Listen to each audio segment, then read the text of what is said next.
Hello and welcome to On Monica's Shelves. I am super excited today to be talking about the Goodreads Choice Awards nominees for 2025. This is a very momentous time of the year because this is when the people, the readers, get to vote on their favorite books from each genre/category within the Goodreads Awards. And I have made a very ambitious decision that after reviewing all of the nominees, I realized there was one category that I had already made some pretty significant progress in reading some of those nominees. And so I decided that it would be fun in the next 3 weeks before the official winners are announced on December 4th, I thought it would be fun to try to read all of the rest of the top 20 nominees in the romance category to see how they stand up against the ones that I have already read. Now, this entire award season is broken up into a couple different chunks because after about a week and a half, they will be narrowed down from the top 20 to the top 10 in each category. And while yes, I could wait and see what the top 10 are and read those, I don't know, something is really calling to me about these top 20, so I am going to be embarking on a challenge, honestly, and my goal is going to be to read as many of the rest of the top 20. It turns out to be 13 books that I have not read yet, and I am going to try to read as many of those 13 books as I can in the next 3 weeks before the winners are announced. Now, some of these 13 are not going to make the cut into the top 10, but I am still going to be having them on my list anyway to try to get through. It's gonna be crazy, but I am really excited. Romance books do tend to read pretty quickly for me, so I'm thinking that this is doable. I'm gonna have to lock in,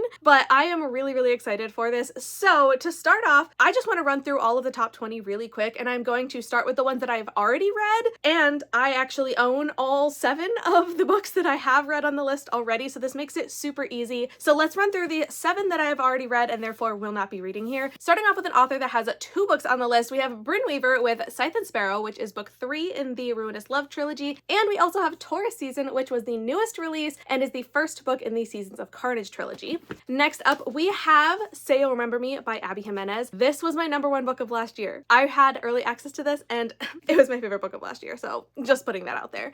Next up, we have Emily Henry's newest book, which is A Great Big Beautiful Life. We also have an entry for Elsie Silver, which is Wild Side. Wild Card is also out, but this is book 3 in the Rose Hill series, and I love all of them. And finally, the last 2 books are, again, by the same author. We have both Deep End and Problematic Summer Romance by Ali Hazelwood. I have genuinely enjoyed all 7 of these books that are on this list, and I'm so excited that they're on here. But what's even more exciting is that there are 13 more books on the top 20 that I have not read yet, and therefore I get the chance to read them in the next 3 weeks. So what remains are the 13 books that you are hopefully going to be seeing all of in this vlog. First, we're going to start off with the 4 books that I do already own, even though I haven't read them.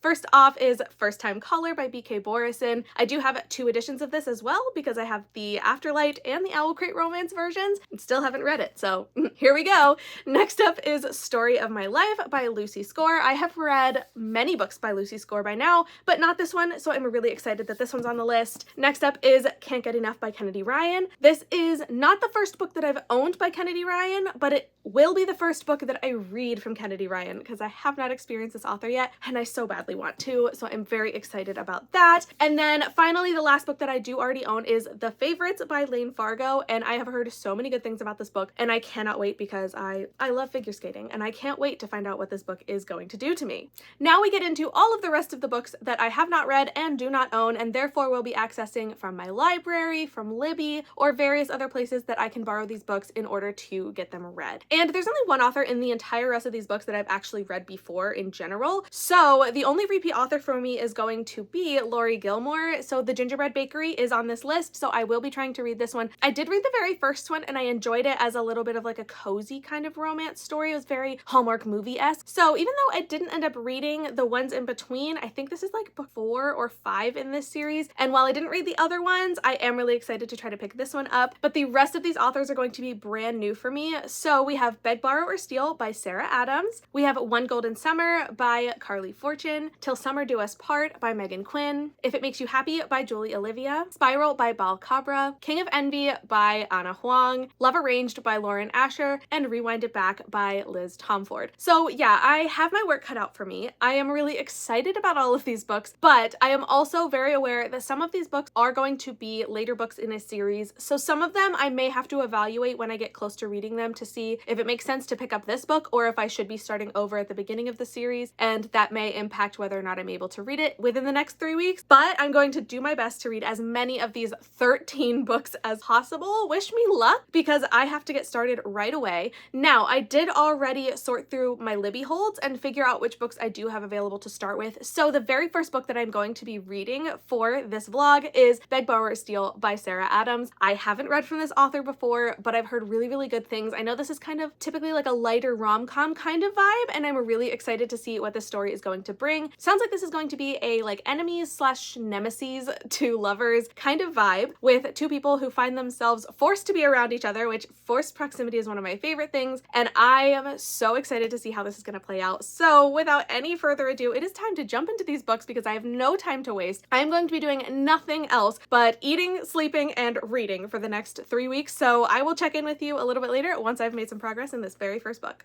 It's Thursday the 12th, and I already have an update for you, and I feel very, very good about the fact that I'm going to have another update later today because I have made some really significant progress in Beg, Borrow, or Steal already. This book is absolutely flying by, and I kind of expected this with these romances, which is why I still think this is a doable goal because they do read relatively quickly, relatively easily, and a lot of the dialogue, a lot of the script here is banter. It is quick, it's witty, and it's flirty, and I just am having a lot of fun. So I hope that this is going to be a theme throughout all of these books, that they're just going to feel like they move really, really quickly because I've got a lot to get through, okay?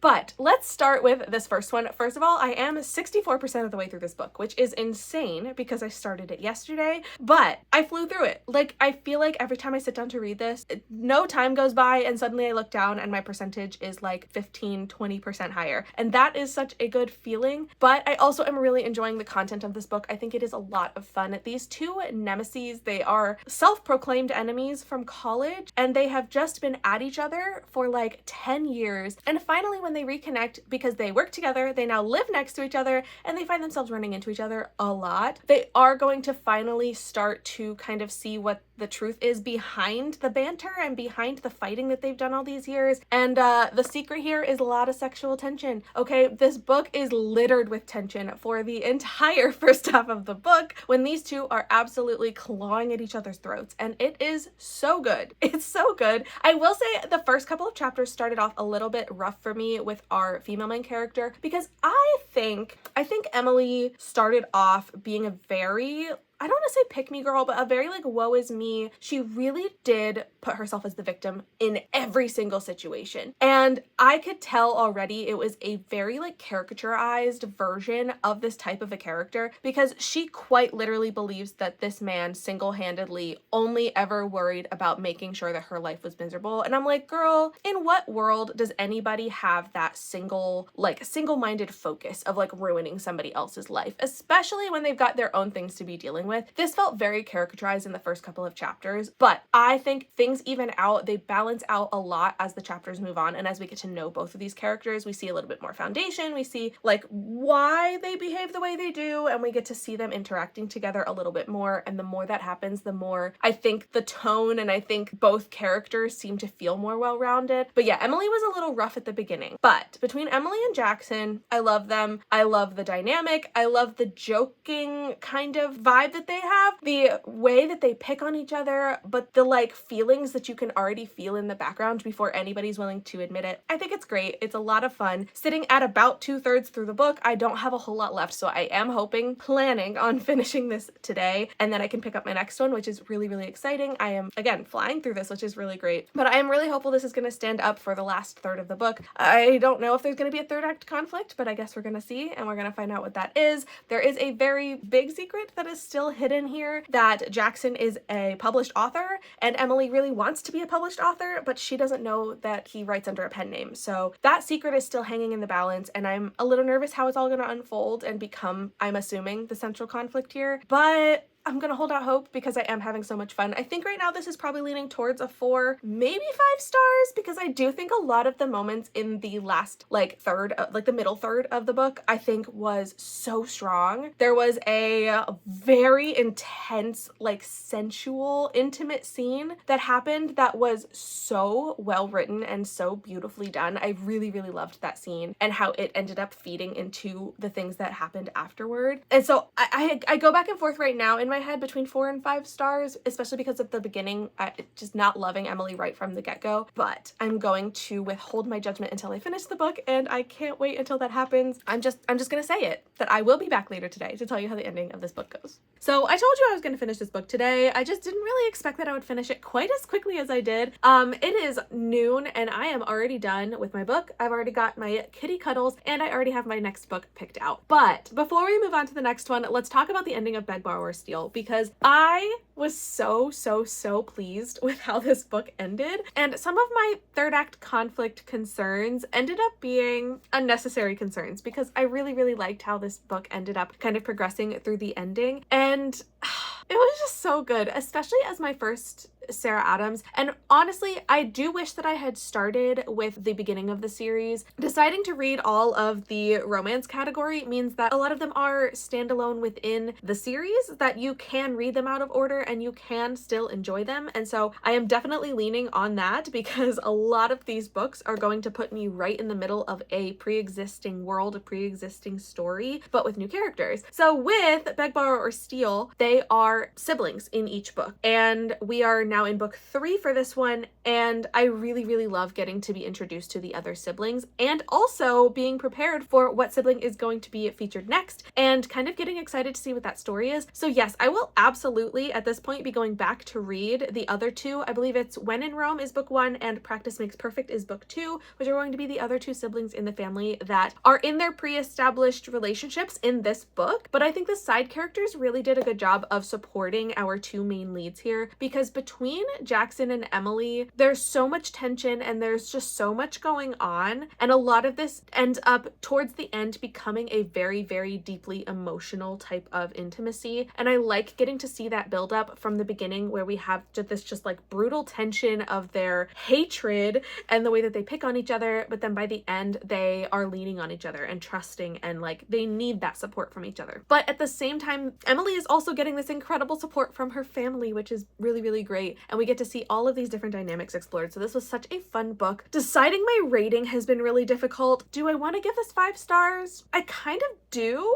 I do think this is truly a 4.5 star book for me. So deciding whether to round up or down is like really difficult, because I don't know how this is going to stand like in the long run. A lot of times if I can't decide exactly what rating to give, I kind of think of, is this book going to stick with me for a long time? And I'm not quite sure it will, but I also think that there were some moments that really stood out as being really strong in like the writing style, in the like way that the characters were talking to each other and helping each other. I think I'm gonna round it up to 5. I think I'm gonna start this off with a 5-star read, which is like really intimidating and really exciting at the same time. So this was such a good way to start, and I'm understanding why this was in the top 20 romance books for Goodreads this year. It makes total sense to me. But we can't spend too much more time on the first book because we have so many more to get to. So the next one I've decided to dive into, I do have to be careful of the Libby holds that I have, because I don't own all of these. I have to source them from places like Libby or Hoopla or Everand, or I don't even know, Libro and Audible. Like there's just so many options of like where to try to get access to some of these books. So I have a couple from Libby, but I do want to switch gears a little bit, and I think the next one I'm going to dive into is Can't Get Enough by Kennedy Ryan. Now this is one of the books that I do own. I only own 4 of the books on this list that I haven't read yet, and this one I purchased from the Bookmarks Book Fest in North Carolina, where I had met Kennedy Ryan. She was absolutely the sweetest person. We were matching that day because we were both wearing the same color dress, and it was just like this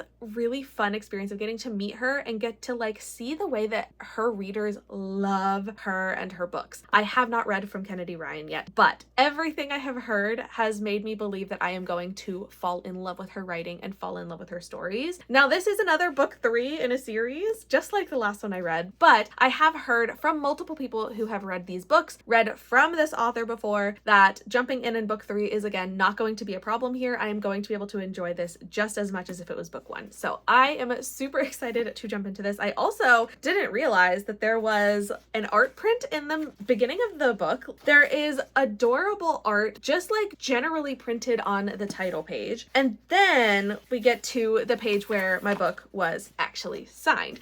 So I'm so excited to try this book out, get to my very first Kennedy Ryan book, and ultimately become a lover of her writing because I feel it. I feel like it's gonna happen. But I don't want to waste any more time because I have so many books to get through. So let's get reading. I can't believe that I am already giving this update, but I'm already almost 2/3 of the way through this book and can't get enough. No, I can't get enough of this book. I am having so much fun with the characters, the story, the writing. Kennedy Ryan is definitely going to be an author that I want to be reading from in the future. I also think I'm going to be going back and reading the first 2 books in the series because this is book 3 and I've met the characters that are in book 1 and 2, and yeah, I want to know their whole story. So I will definitely be going back after this. But for this book in particular, because this is the one in question, I am having so much fun. We are seeing a woman who is simultaneously dealing with a very complicated relationship while also dealing with her mother who is suffering from Alzheimer's. And first of all, starting off this book knowing that it was going to be about a person who in previous books had been dealing with dementia already but had it diagnosed as Alzheimer's for this book, I knew this was going to hit really, really hard and get emotional at some point. And so far, it hasn't been so bad, but I know that things are going to be getting even heavier to deal with, and I'm really looking forward to seeing how the characters are all going to be dealing with it as she is caring for her mother as she's dealing with this. But Hendrix is not just dealing with this stuff with her mom, she also has this very tumultuous relationship with none other than Maverick, who is the ex-boyfriend of a person that she is now working with. So she has some workplace drama knowing that this relationship that she is trying not to have, but also really, really, really, really wants, knowing that it could end up interfering with her work relationship and the success of her business that is meant to support women in business and basically like supporting women-owned business ventures and things like that. And so she has a lot of important things that go into the job that she has, the work that she does. And so she really doesn't want anything to be damaged or sacrificed by this relationship that she's seeking. But Mav and Hen have this undeniable chemistry and connection, and I love getting to see it grow because when they meet, they genuinely are meeting for the first time, getting to know each other, and they begin a very slow friendship that is, of course, based off of an initial attraction and a desire to get to know the other person, but they are very, very conscious of all of the decisions they're making and how it's going to affect other people. And so they're just trying to be very careful about everything, which I really appreciate. But at the same time, as adults, trying to say, like, how do we navigate this without also sacrificing the feelings that we have for each other? And so I love getting to see them navigate this, and I think it's going to be very fun and interesting to see how the last third of this book is going to go, because things have not exploded yet, but something is going to. I just feel it. Oh, and I can't wait because these characters are so strong and they're so bold and confident in themselves, and I love that. I love that we get to see 2 confident people who do not have to sacrifice their confidence for the other. It's just all so beautiful and so well done. This book is just so good. And again, we are here because these books are in the top 20 books of Goodreads. So obviously they are well loved for a reason, and I am definitely seeing that reason. So I'm really looking forward to getting back into this one and finishing this. Hopefully, if not tonight, definitely tomorrow, I will be finishing this book, and then I have to figure out what to read after it. I think the problem here is that I have to move on so quickly from all of these books that are ending up being so good. This is trending towards at least 4 or 5 stars at this point, and I can't wait to see how the rest of it is going to turn out. So with that said, let's get back into reading, and I will be back later. Okay. Well, I have 2 updates. One update is one that I was supposed to make before, and I just forgot because there's just so much in my brain right now with all these books I'm trying to read. So I forgot to make an update. So after I finished the very first book, Beg, Borrow, or Steal, I had given this book 4.5 stars and I rounded it up to 5, but then I thought about it for a little bit longer, and I don't like doing this often, but I am going to change my official star rating, and I'm going to put Beg, Borrow, or Steal at 4 stars overall. I still stand by the fact that I think it's 4.5 true, but I am going to round down to 4. The more that I thought about it, the less I feel like this book is going to stick with me a long time. And while not every book has to be this like super memorable book that like lives in your heart forever, I do feel like genuinely that book is sitting more in a 4 star. So that's my first update, which is kind of sad, but 4 or 5 stars, it's still an incredible book and I loved it. But my second update is that I have another book to talk about because I just finished can't get enough. And I don't even know what words to use to talk about this book, because this book took me on such a roller coaster. I literally feel like I had so many emotions, every emotion at some point in this book. And to me, that is just such a standout quality of any type of book, but with a romance that hits not only the comedy, not only quality characters that like truly challenge themselves and others, but also having the very, very serious type of themes that pull on your heartstrings.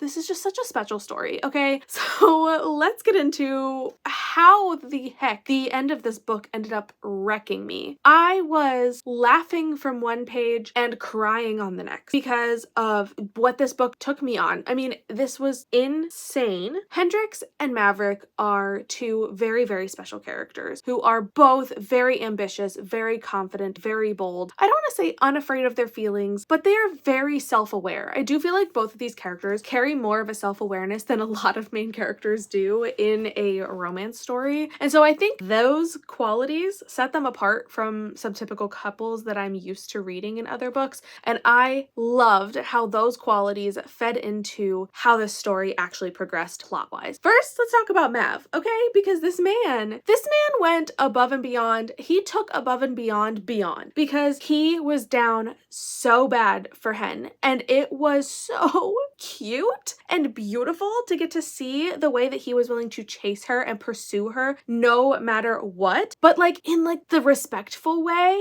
that, you know, he didn't want to take no for an answer because he knew that the real answer was yes. And knowing that as the reader as well, oh my God, it was just so perfect to get to see the two of them navigate all of the mess that happened in here. And let me just say, because I was worried in my last update about what the last third of this book was going to bring and how things hadn't exploded yet, so I didn't know what was going to happen. Things exploded in ways that I could not have predicted, but in a way that truly did expand the story into like a new level while still staying true to exactly what we were dealing with for the entire book, because so much of this rides on each of them being their own individual business person and having the confidence and the ambition of running their own companies. And we get to see that business become a part of the fold with the mess and the drama and everything. But through it, it also is one of the driving points of how we see their relationship be so strong and how we see the way that they care for each other and show their love to each other by the end of the story. It was just so good. It was so well done. And I'm like, the way that Mav treated Hen was some of the best writing, some of the best writing of a male character. And like, it was just so powerful. Some of the things that he said to her, the ways that he was able to convey his feelings, and her in return. But I feel like Mav really carried the like intense and really passionate dialogue and monologuing.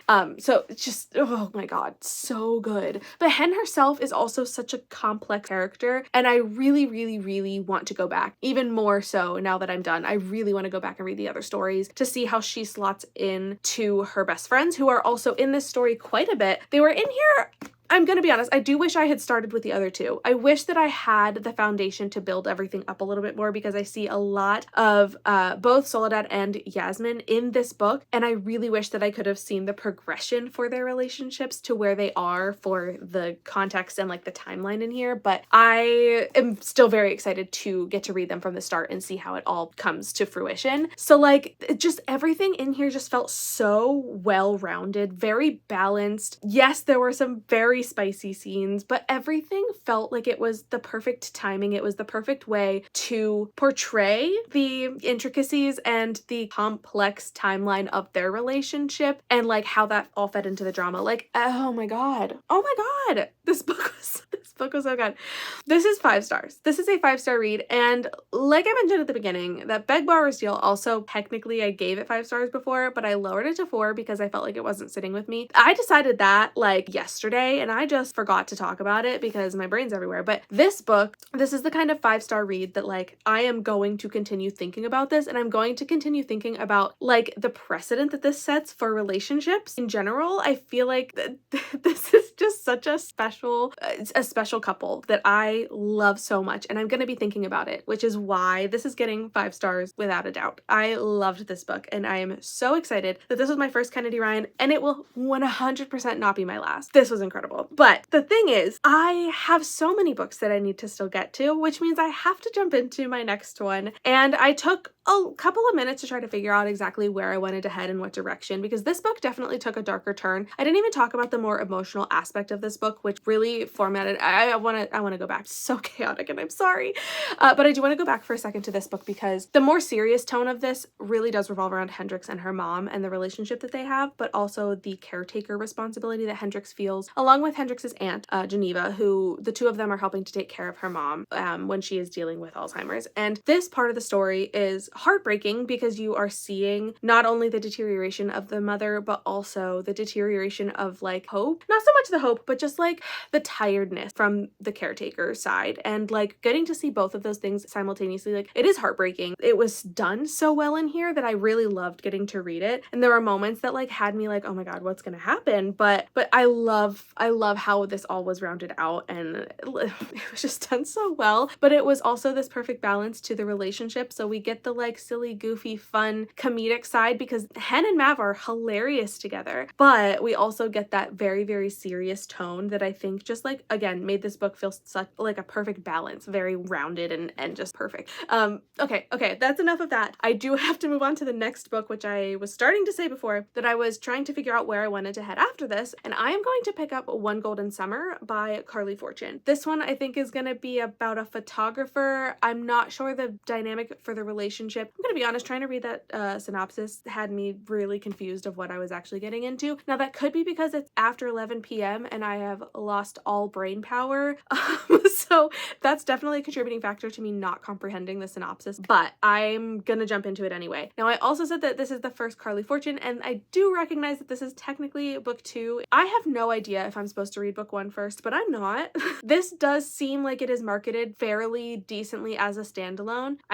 From what I have seen, it doesn't sound like it's going to be building specifically off of book 1, other than very similar to this one, very similar to the one before, where romances typically, like, if you read them in order, you get like a more full foundation for everything, but you don't have to read them in order. So that's what I'm doing. I'm reading them out of order. We're gonna see what's gonna happen, and we're gonna get a taste for Carly Fortune's writing, which is really exciting. So I have the audio and the ebook both from Libby, so I will have that on my Kindle, and I am going to jump into reading that tomorrow. Definitely not starting it tonight. I'm beat, but I'm really excited to start a new book and to see if I can get another really highly rated book on this list. Again, not surprised because there's a reason they're all on this list to begin with, but very excited. So I will start reading tomorrow and keep you updated along the way. Another day, another reading update. And I'm gonna be honest, I feel like I'm running a little bit behind schedule right now with how many books I have to read and how many books I've already made it through just in the first week. I honestly had to average 4 books per week in order to get all of this done. And so far I am only halfway through my 3rd book, so I have so much more work to do. However, I do feel like some of the books that I still have are on the shorter side, so I think they're going to be a little bit more easy to manage, easy to fit into my schedule. But yeah, I definitely still have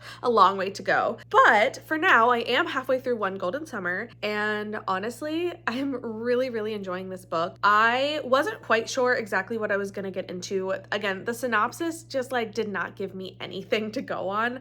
I went into this virtually only understanding that it was about somebody who was going to be staying at like a lakeside cottage. That's about all I got.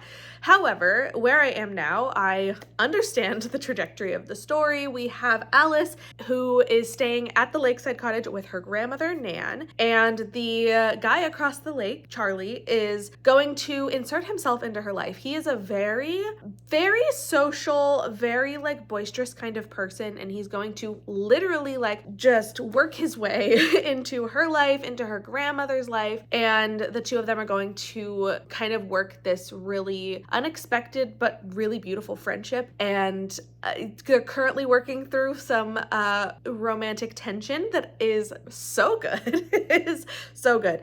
But yeah, I haven't read from Carly Fortune before, so this is my first exposure to the writing style and just understanding like the tone of the book. But I'm really enjoying the vibes. The setting is really beautiful, set at Barry's Bay, this lake that has this like really fun lake community to it of like the people that live there. But having Alice and her grandmother, so Alice had been there when she was a teenager and had taken a photo, and she's a photographer now, and so she comes back to the lake and is trying to kind of like find the joy that she had when she was a teenager. And in comes Charlie, and he's going to help to kind of make the summer memorable for her. But I think she is very easily doing the same thing for him, which is a really beautiful exchange between the two of them. And getting to see this go from strangers to a little bit of like a tense kind of acquaintance in the way that they meet, and the way that he is very quickly infiltrating into like this expectation that she had for her summer, but then they very quickly move into a realm of friendship that is just continually growing. And I'm just loving this. I love both of these characters. I will say I don't think that there's a problem with me starting with this one and not book one, but I have met the characters from book one, and I do think it would have been fun to have read that one first just to know the foundation of everything. But I still think that this book is turning out very well, having no foundation, not knowing Sam and Percy and the family dynamic. I still am really enjoying getting to know Alice and Charlie in this fresh perspective. So it's been a really fun time so far. I am literally exactly halfway through the book, so I've still got a ways to go to see how the rest of the story is going to turn out. But so far, I'm just really loving the setting, the atmosphere, and the vibe between the characters. The comedy that they do have with each other feels very natural. All of their interactions just feel so normal and it's really good. So I'm excited to keep going. I'm planning, I need to finish this book today because I've got to be able to keep moving through these, and we're gonna see if I can manage to successfully get through the rest of this book today. It's still the morning. Like, it is literally like 10:30 in the morning. So I absolutely have no excuse for not finishing this book today if I buckle down and like really focus on it. So that's what I'm about to do. Dive back in, and I'll let you know when I'm finished, and we'll see if this book manages to stay at the 4 and 5 star range that it is currently heading towards. Ta-da! I did it. I knew that I could if I really like focused today and actually tried to finish. I knew I could. So I managed to finish One Golden Summer. I did take a couple of hours to take a break and play some Phasmo earlier, so I didn't even have to read all day in order to get to this point, but I finished the book and I had a fantastic time reading this. I'm gonna land on a 4-star rating. I do feel like some of the tension in the like last portion, some of it just like didn't work super well for me, and the problem is that I knew what was gonna happen. I had kind of predicted the central conflict that is unveiled later in the story. I figured this out very early on.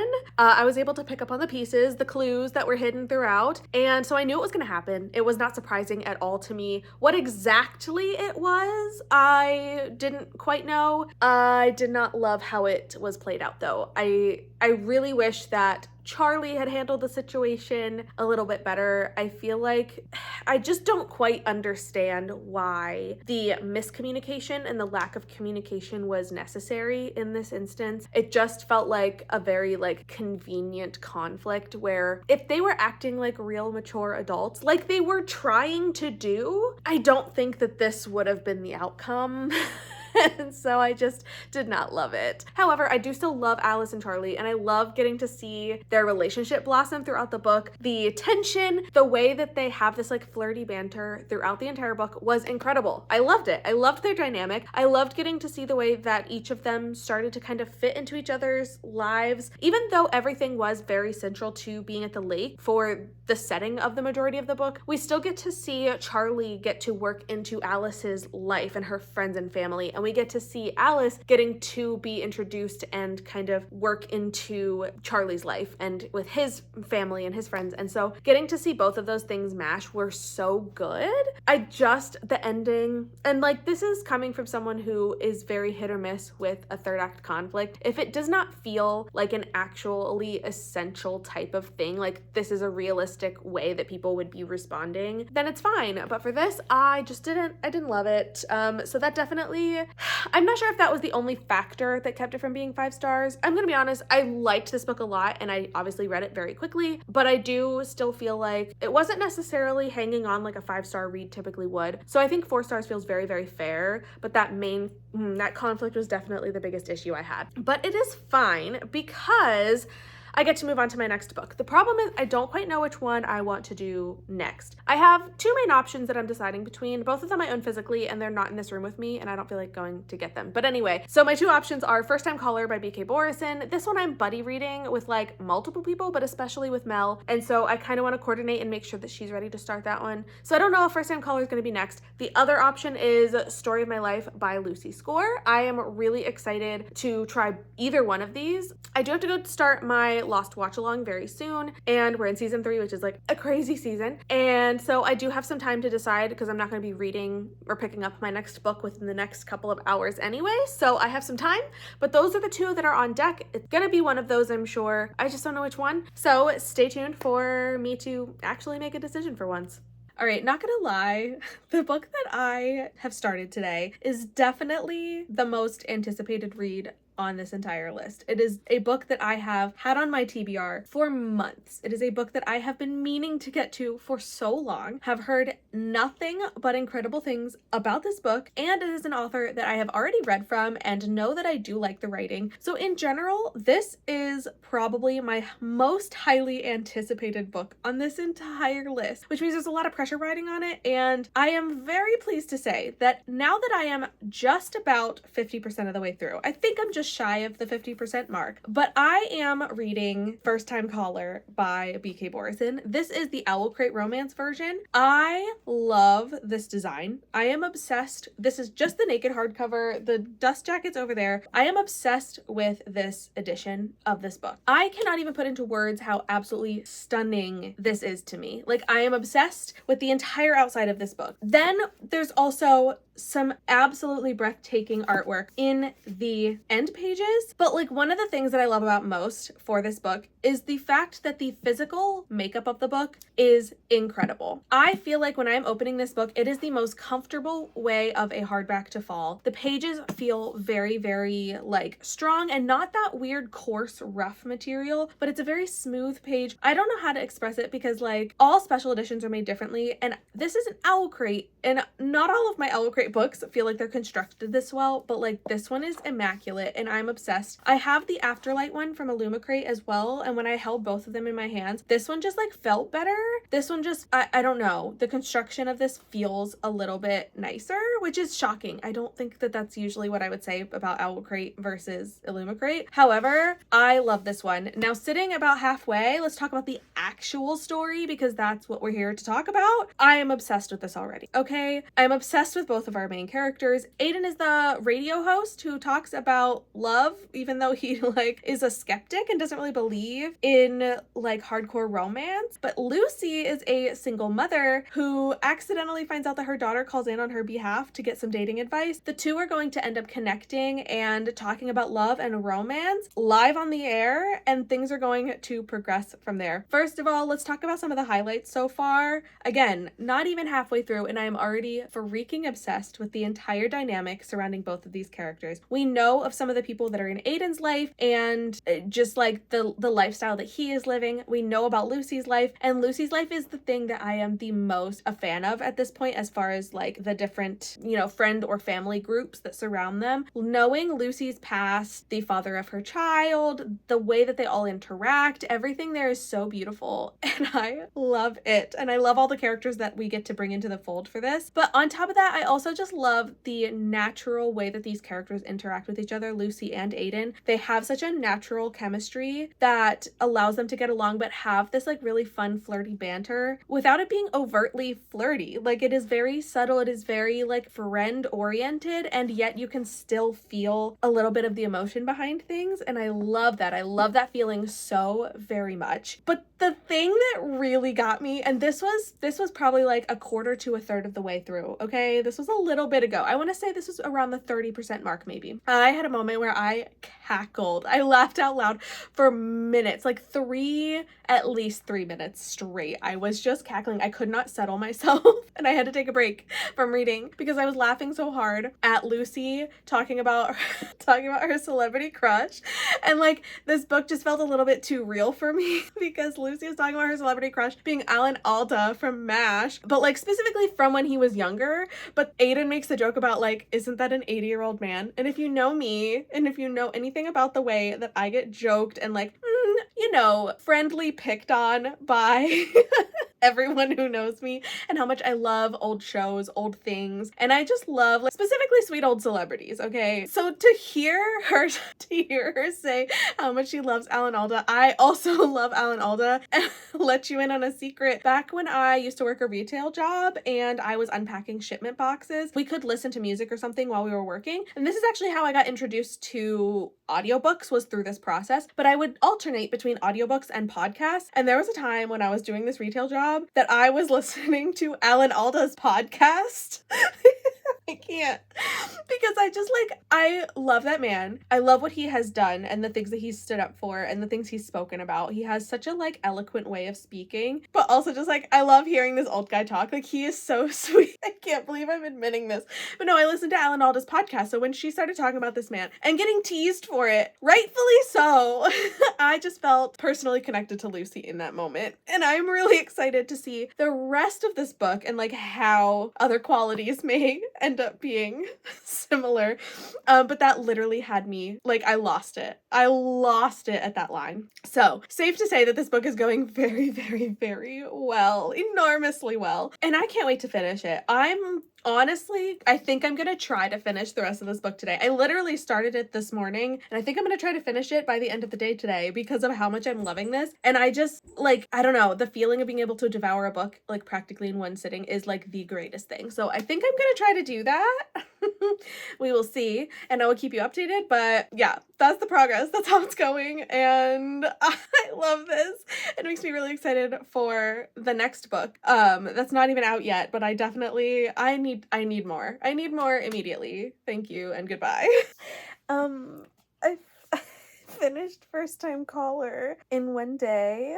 It is 11:30 p.m. and I finished.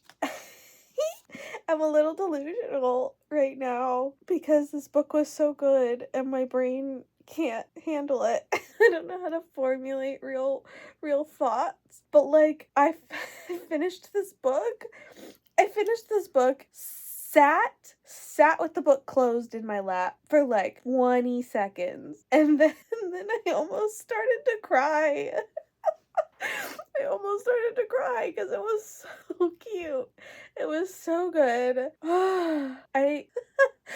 What is that? Like, what is infused in this book? Okay, first of all, I got nervous because conflict in romance books always makes me a little bit nervous. This book was perfect. Every piece of conflict felt like it was founded on ideas and things that the characters had talked about previously. Every time there was a conflict, I felt like it made sense why it was a conflict. And like, that's what I want. I want things to feel normal and natural. And like, yes, I mean, books are dramatizing things a lot, but I still want it to feel like the emotions are believable. And that's what this book gave me. This is a treasure, okay? This is gold. This is gold standard romance. Because let me tell you, the tension, the flirty banter, the flirty tension, everything about Lucy and Aiden is so cute. So cute. Okay, and one of the things that I really liked in the second half of this book that was like relationship focused, like about their relationship. The fact that there is a moment where they recognize we've been flirting with each other this whole time. And at that point, that realization of, oh, we have been flirting with each other, that both of them have the realization together in a conversation. And that is really when things start to shift in their dynamic. It's when they both start to realize that, as scary as it is, that like feelings are real. And I love that it was part of like a legitimate conversation, and that like yes, they do each have to come to their own, realizations of like the depth of their feelings, but I feel like a lot of the relationship progression happened together and like in actual adult conversations, which I so love. I love it so much. And I think I love it so much because a lot of romance books don't necessarily have those like really pivotal moments happening in a conversation between the characters. It so often happens when they are separate and they have to like process things separately, which is totally fine and also very realistic.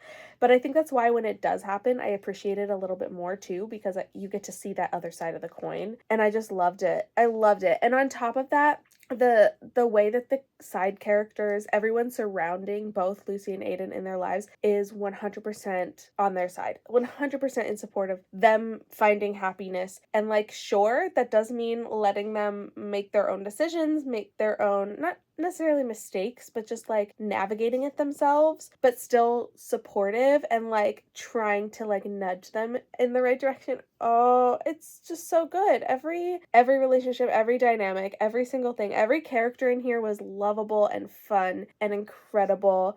And like Lucy and Aiden had me giggling and kicking my feet. Like actually, the number of times I laughed out loud reading this book, uncanny. But it was the best feeling ever. I still feel like Lucy and I are kindred spirits. I still am going to think about the Alan Alda line for the rest of my life, probably. But there were so many other things that happened later on that just felt so, like, it's just so good. Well written. The romance is just to die for. And it gives you something to root for, because the whole time you are watching this romance progress and you are rooting for these characters to just get some sense knocked into them so that they just like are together. But the way it all unfolds is so good. I feel like I should probably stop just droning on and I should go to sleep. But like, oh, this was so good. I'm on cloud 9. And you know what? My other copy's over there, so I can't get it. But having 2 copies of this book, I am so glad that I do. I would buy more copies because this was so good. I do still stand by the fact that this is my favorite edition between this one and the Afterlight one. Just like the construction and also I think some of the art as well. I do think both editions are stunning and I love them, and I'm so proud to have them in my collection and on my shelves. And I will absolutely be getting the sequel, which is And Now Back to You, which is about the meteorologist, the weather guy, and the weather girl. I think they're both weather people at the station. I also have lore related to book 2, which I'll go into now because why the heck not? But when I was in high school, I went through a very serious time when I was trying to consider what I wanted to do after high school and like in college.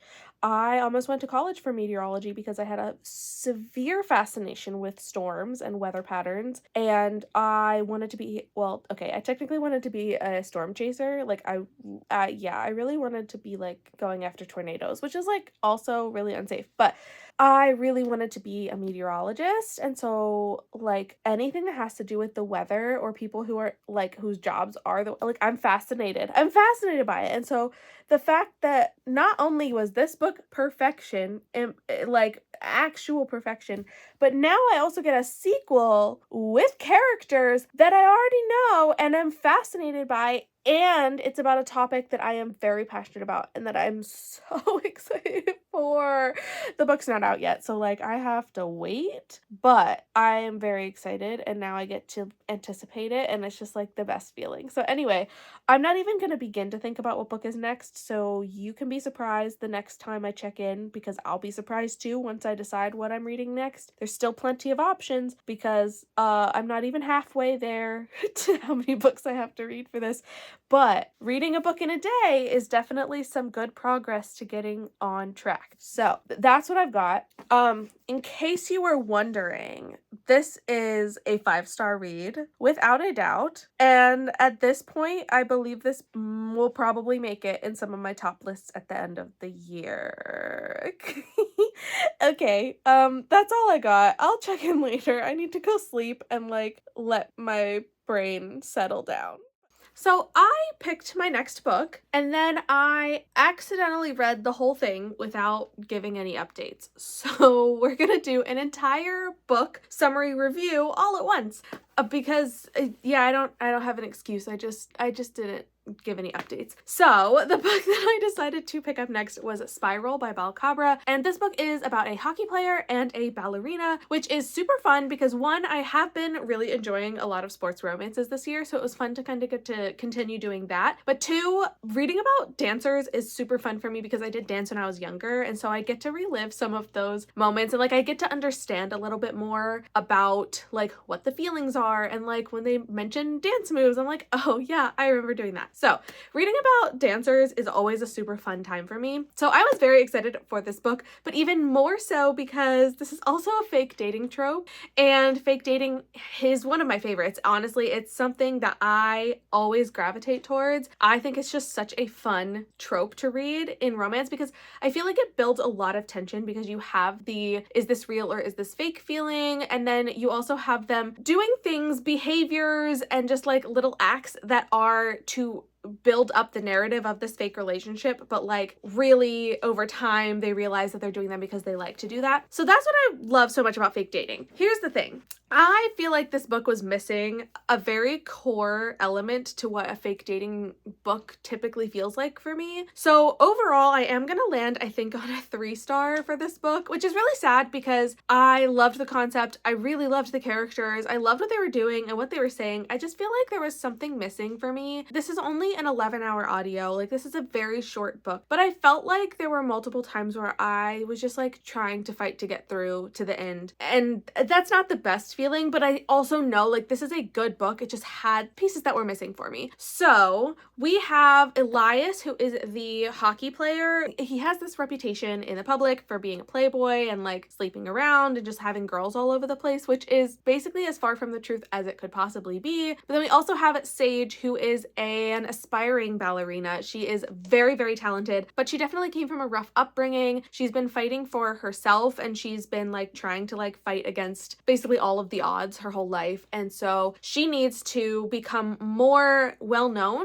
and more popular online in order to get the principal role in Swan Lake that she is very, very, very eager to get. And she knows that she can do it, but they won't pay attention to her because of her social presence. So the two of these characters hatch a plot to fake date so that she can elevate her online presence and he can be seen with his girlfriend that will hopefully kind of make all of the playboy rumors kind of go away. And that's how this is all set up. And ultimately, like, this is a fantastic setup for this trope, but I feel like, again, they were not really even pretending for most of the relationship. I think the fake part stopped the day after they started fake dating, which isn't a bad thing either if it had been played awful, but I feel like the tension that's usually there was just missing for me. And that's like one of the things that keeps me gripped for these types of books. I also feel like there were moments where the story, I don't want to say it felt disjointed, but there were definitely scenes that felt like they jumped in things that like all of a sudden we were in a new place with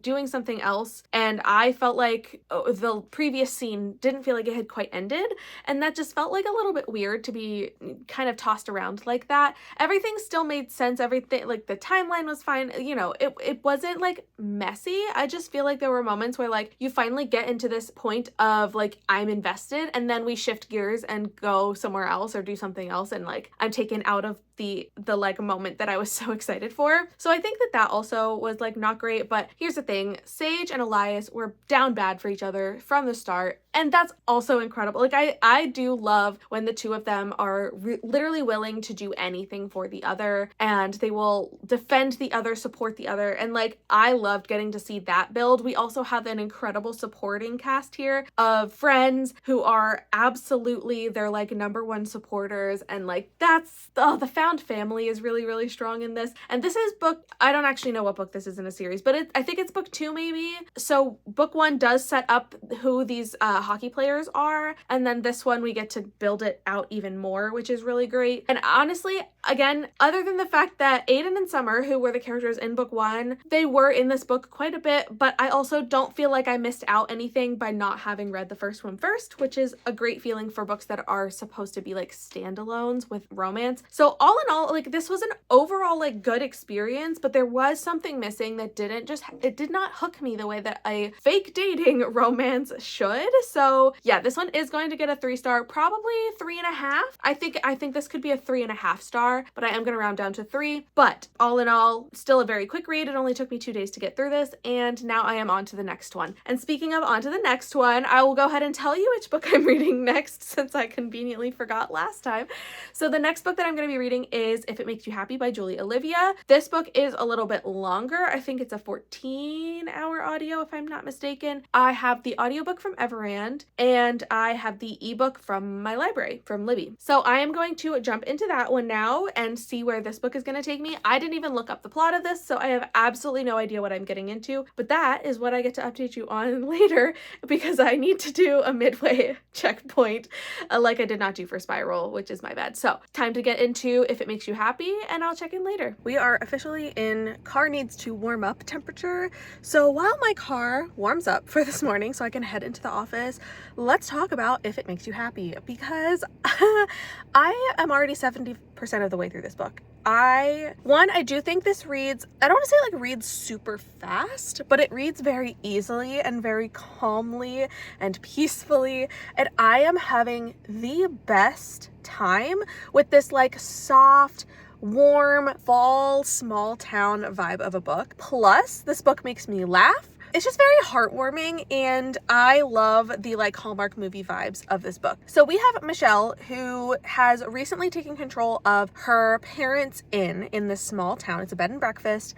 And after Michelle's mother passed away, her father was not ready to take over the business. Her sister's still in school. So Michelle decides, I'm going to take over for a couple of months until my sister graduates from school, and then she can come and run the business. So Michelle goes in knowing this is a temporary situation, but then she ends up meeting the hot neighbor, who is a single dad to a 15 and a 6-year-old. And the two of them end up becoming not fast friends, but once she's able to warm up to him a bit and get used to some of his antics, the two of them end up becoming really, really good friends. And it snowballs into more without either of them really even recognizing it, but like obviously everyone around them does. The problem is that both of them know that this is a short timeline, because at the time that Michelle takes control of the inn, I believe it's August or September. I think it's September, and she's done by the end of December, because that's when her sister Sarah is going to be taking over. So knowing that they're on this short timeline means that this connection that they formed as friends to is it going to be more is definitely very like, it's just very tense, because neither of them know what the future is going to hold. And especially knowing that Cliff has 2 daughters that are in the equation, like Michelle is very aware of like, I don't want to step into this role and then shake everything up because I leave a couple months later. And at this point she is still like, yeah, I have a job I have to go back to in Seattle.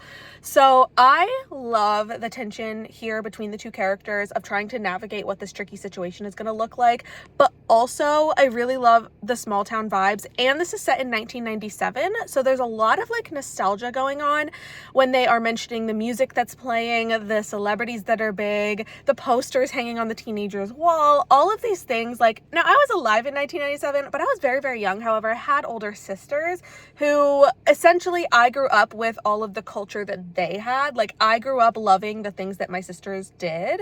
And so the 1997 culture, pop culture specifically, was exactly what I was raised with. So every time they're like, oh yeah, there's like the Backstreet Boys, or they're talking about like shows that are on TV that her dad is watching, and I'm like, all of this is so real. Like these are the things that I grew up with. So this feels like a very fun like nostalgia trip for me and my childhood, while also giving me all of the tension and all of the cutesy romance moments that I am looking for in a small town romance.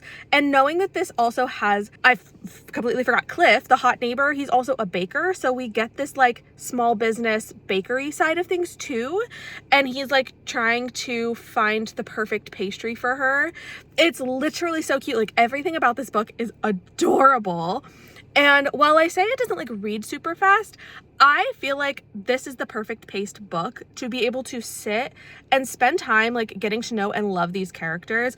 I think it's easy in romance books because they go by so fast. You read them, you fall in love with them, but the story just like wraps really fast. And with this one, I feel like every single scene, every chapter, like it just feels like, even though I'm listening to it at 3 times speed, the story feels like it is just, it's the perfect pace. And I'm loving this. I'm loving this. It's also the perfect fall vibe. So like everything about this book is working for me and I'm obsessed. So yeah, I almost forgot to do an update again. It was like 11 p.m. last night and I realized I got to 70% without any sort of update, and I figured I would wait till this morning, have a fresh brain, and then be able to rehash everything. I am about to go to the office. I'm hoping I can get a little bit of reading time like over my lunch or something, but like, oh my God, I have an hour and 18 minutes left of my audio at the speed that I'm reading. So like I will finish this book today, which is super exciting. I love it. I love it so much. This is like the pinnacle, like the peak Hallmark movie kind of vibe. And I know I say that about like a lot of books that have this kind of any small town vibe romance, I feel like feels the like Hallmark movie-esque, but this one really, to some other level, like I want to say even like a higher quality Hallmark movie, because this one has real depth. The characters have depth. They have like, I don't want to say traumas, but they do have like, they have traumas that they have to work through. They have feelings. They're both main characters are divorcees, so like both of them are experiencing these feelings that come from splitting from a longtime partner. And so all of these tensions all wrapped up, like it's just, there's so much depth, there's so much beauty. It is the epitome of small town because everybody knows everyone and everything that's going on. So I love this and I cannot wait to jump back in. I have to head to work now, but I will let you know when I am finished, and I will of course give you all of my updated thoughts then. So as ambitious as my goal was to try to read so many books in such a short amount of time, honestly, I'm thriving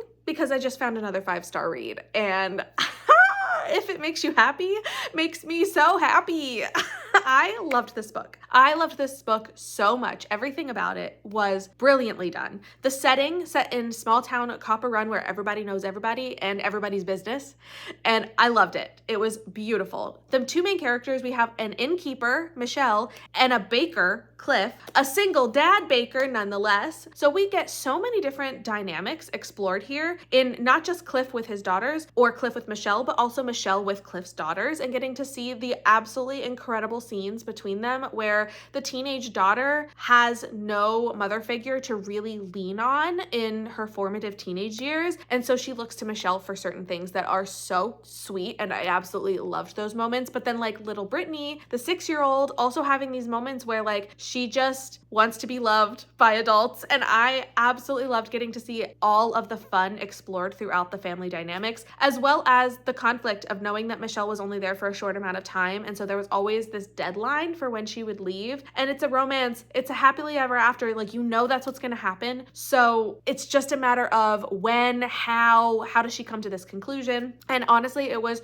stressful a little bit at times, being like, girl, when are you going to like get it together and just admit that you are in love with this man? And man, when are you going to admit that you are in love with this woman? Like, oh my God, I loved it though. Like the tension, the not wanting to reveal too much. All of those things fit so well into the personalities and the characteristics we knew about these characters because of their past relationships. They're both divorcees, so that is going to inform the way that they interact with future partners. And so knowing that that is the case and knowing that Michelle is there on a temporary basis, as far as she knows for the majority of the book, that informs the reasons that they do or do not share certain things with each other. And like all of those things felt so natural, it made sense. The miscommunication trope is like one of my least favorite things to ever exist. I absolutely hate when people just like conveniently don't share important things that, like, if you had just said this one thing, you would have avoided 100 pages of conflict. And a lot of times those miscommunication tropes are inserted for the sole purpose of creating conflict rather than expanding the story or the characters that we already know. And I feel like in this book, it worked really, really well because it is not just to create conflict. All of their choices of what to share or not to share with each other at a given time was very much, you could tell where that fear or concern came from of like why they didn't want to share those things. And everything just, like, it made sense. And I love that. I love that. It was great. Everything about this was great. The 90s nostalgia, insane. I loved it. Getting to meet different family members and friends around the town and just like getting to fall in love with this small town vibe. It was so incredible and I loved this book. I'm going to be thinking about it for a long time. I finished it yesterday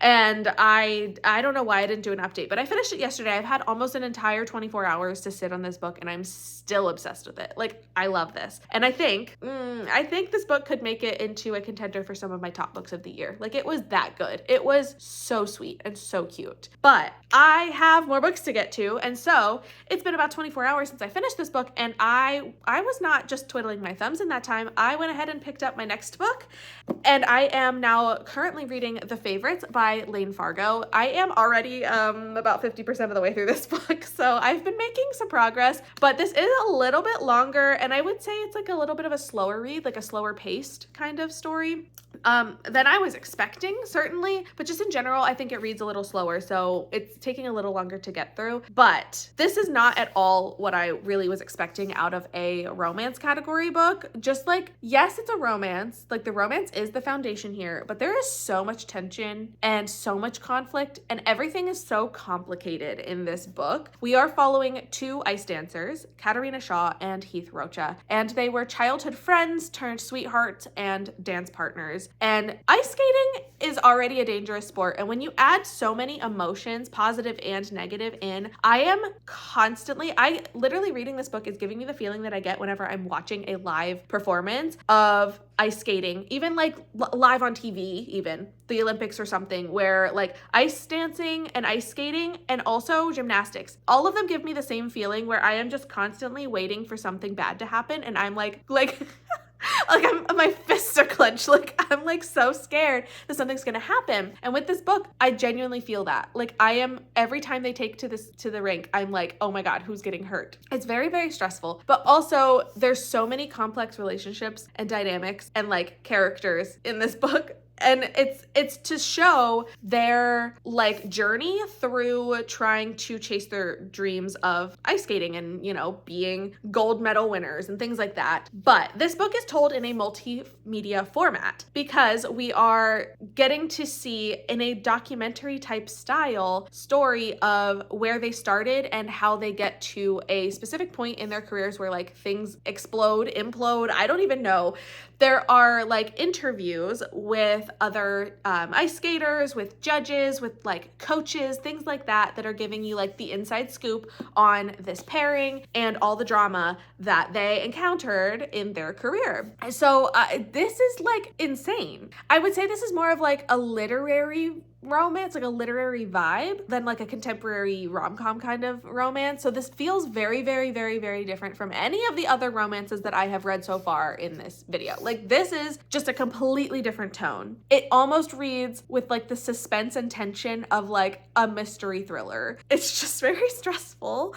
And like, these characters go through a lot of complicated situations, and it is showcasing a lot of the background of how insane competitive ice skating is and can be. And so this is wild, but I am only halfway, so I still have a long ways to go. I have no idea at any point what the next page is going to hold. So I truly got no clue what the rest of this book is gonna be or what's gonna happen. It's a romance, so like there has to be a happily ever after, right? I don't know. I'm like stressed. Like I don't know what's happening in this book. It reads a lot slower. The pacing is a lot slower because it is very plot heavy. Like very, very much like we are focusing on the competitions and like how they get from each competition to each, like it's a lot, okay? It's a lot, but I want to jump back in because I do have a long way to go. It is Saturday, so if I don't finish this book today, I can very easily finish it tomorrow, and that will not be a problem. My goal is to finish it today if I can. But again, with the slower pace, it's definitely taking a little longer to move through,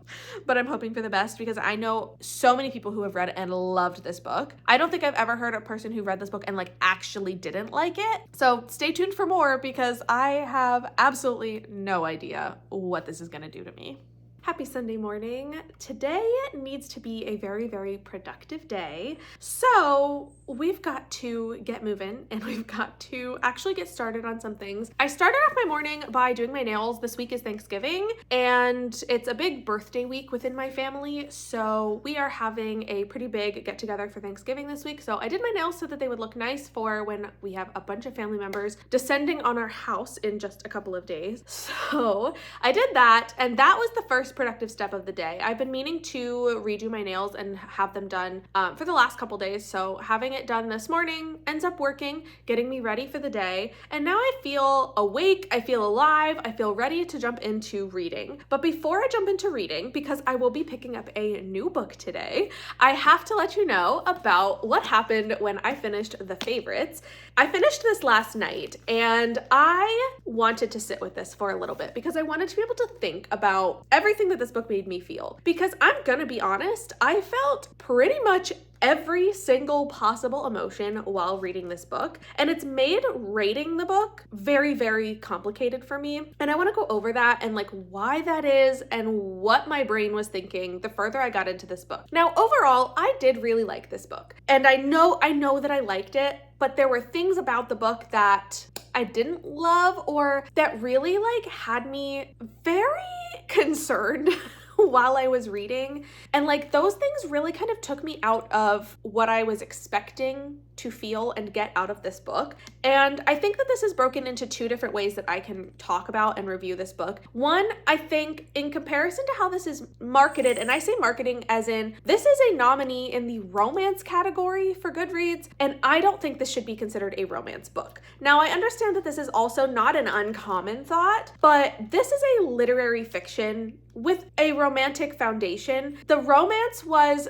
at times so irritating and frustrating, and there were times where I didn't want to root for the couple, but there were other times where if something happened that could potentially like tear the couple apart, I was also really angry at those things happening as if I wanted the characters together. So I was so back and forth, and it was just very complicated, like everything I was feeling for this book. So in general, I understand how it can be a romance, but like the messy road that we had to take to get there made this feel not so much like a romance, and definitely vastly different from every other book on this list. And I can say that factually because I have in fact read most of the books on this list at this point. There's still a few to go, but because I am trying to read every single one, I can compare it to the others, and this just has a completely different tone. Not a bad thing, it's not a bad tone, but like it's very, very different. And so to try to compare this to some of the other contemporary romances on the list, I feel like that's just such a weird vibe. However, getting into the actual context of the story, we are following Kat and Heath in their journey of ice dancing and how their relationship has its ups and its downs during their simultaneous careers, whether it is together or apart. And I say that because there's a lot of moments in this book where they are not together, and that was really difficult for me to get through. I don't think that's considered a spoiler just because of the nature of how this book is set up. You start off knowing this is a documentary that is going to go over a lot of really terrible things that they did or had done to them, and like the whole scandal surrounding Kat and Heath and their career and their personal lives. So I don't think that's a spoiler to say that there's a lot of points in this book where the characters aren't together. And I wasn't expecting how much of it that was. And it really took me out of like the romance vibe. And there were times that this literally felt like I was reading a thriller, because at every moment I was waiting for the other shoe to drop. Like I was waiting for something terrible to happen, for someone to literally lose their minds, go unhinged. Like I didn't know what was going to happen, and it felt like literally anything. Literally anything could have happened at any point in this book. Now, there is a positive on this, and that is the way that this book was written. It does evoke a lot of emotion. There were a lot of points where I was so stressed. Now, that's a good thing and a bad thing. One, I was super stressed, and I think that affected the tone of the book for me. But two, it also, like, I didn't want to put the book down, because I was like, well, what's going to happen next? Like, what about the next competition? What's going to happen? And so, like, you see why this is so complicated for me to try to figure out what my actual thoughts are on this book. So yeah, now let's get into some of the characters, because Kat and Heath are our two main people, childhood friends, to sweethearts, to partners, to a whole mess of things throughout the course of this book. And largely, I did find myself rooting for them. I found myself wanting their relationship to work out. Anytime anything popped up that would interrupt their romance, I was like, no, we aren't letting that happen.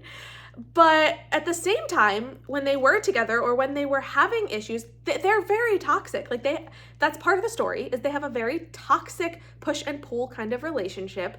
And when we were in the throes of some of those things, I didn't want to root for them. I didn't want them together. And so that was just very hard, as it being a romance book, to genuinely not know if I want them to end up together. Now, here's the flip side. This makes it very realistic, because I feel like relationships are messy, and there are couples who have push and pull moments. There are couples who have breakups and makeups, and there's lots of ups and downs, and that's so valid. And so, like, in a way, this felt very realistic. I also know from an ice skating perspective, there was a lot of real conversation around what happens behind the scenes of ice skating, the drama, the competition, the politics of the sport itself. And a lot of that was talked about, which also felt real and built the realism of the story, because obviously this is a very dramatized relationship and scandal, but like a lot of it was rooted in reality of what really does happen within the sport.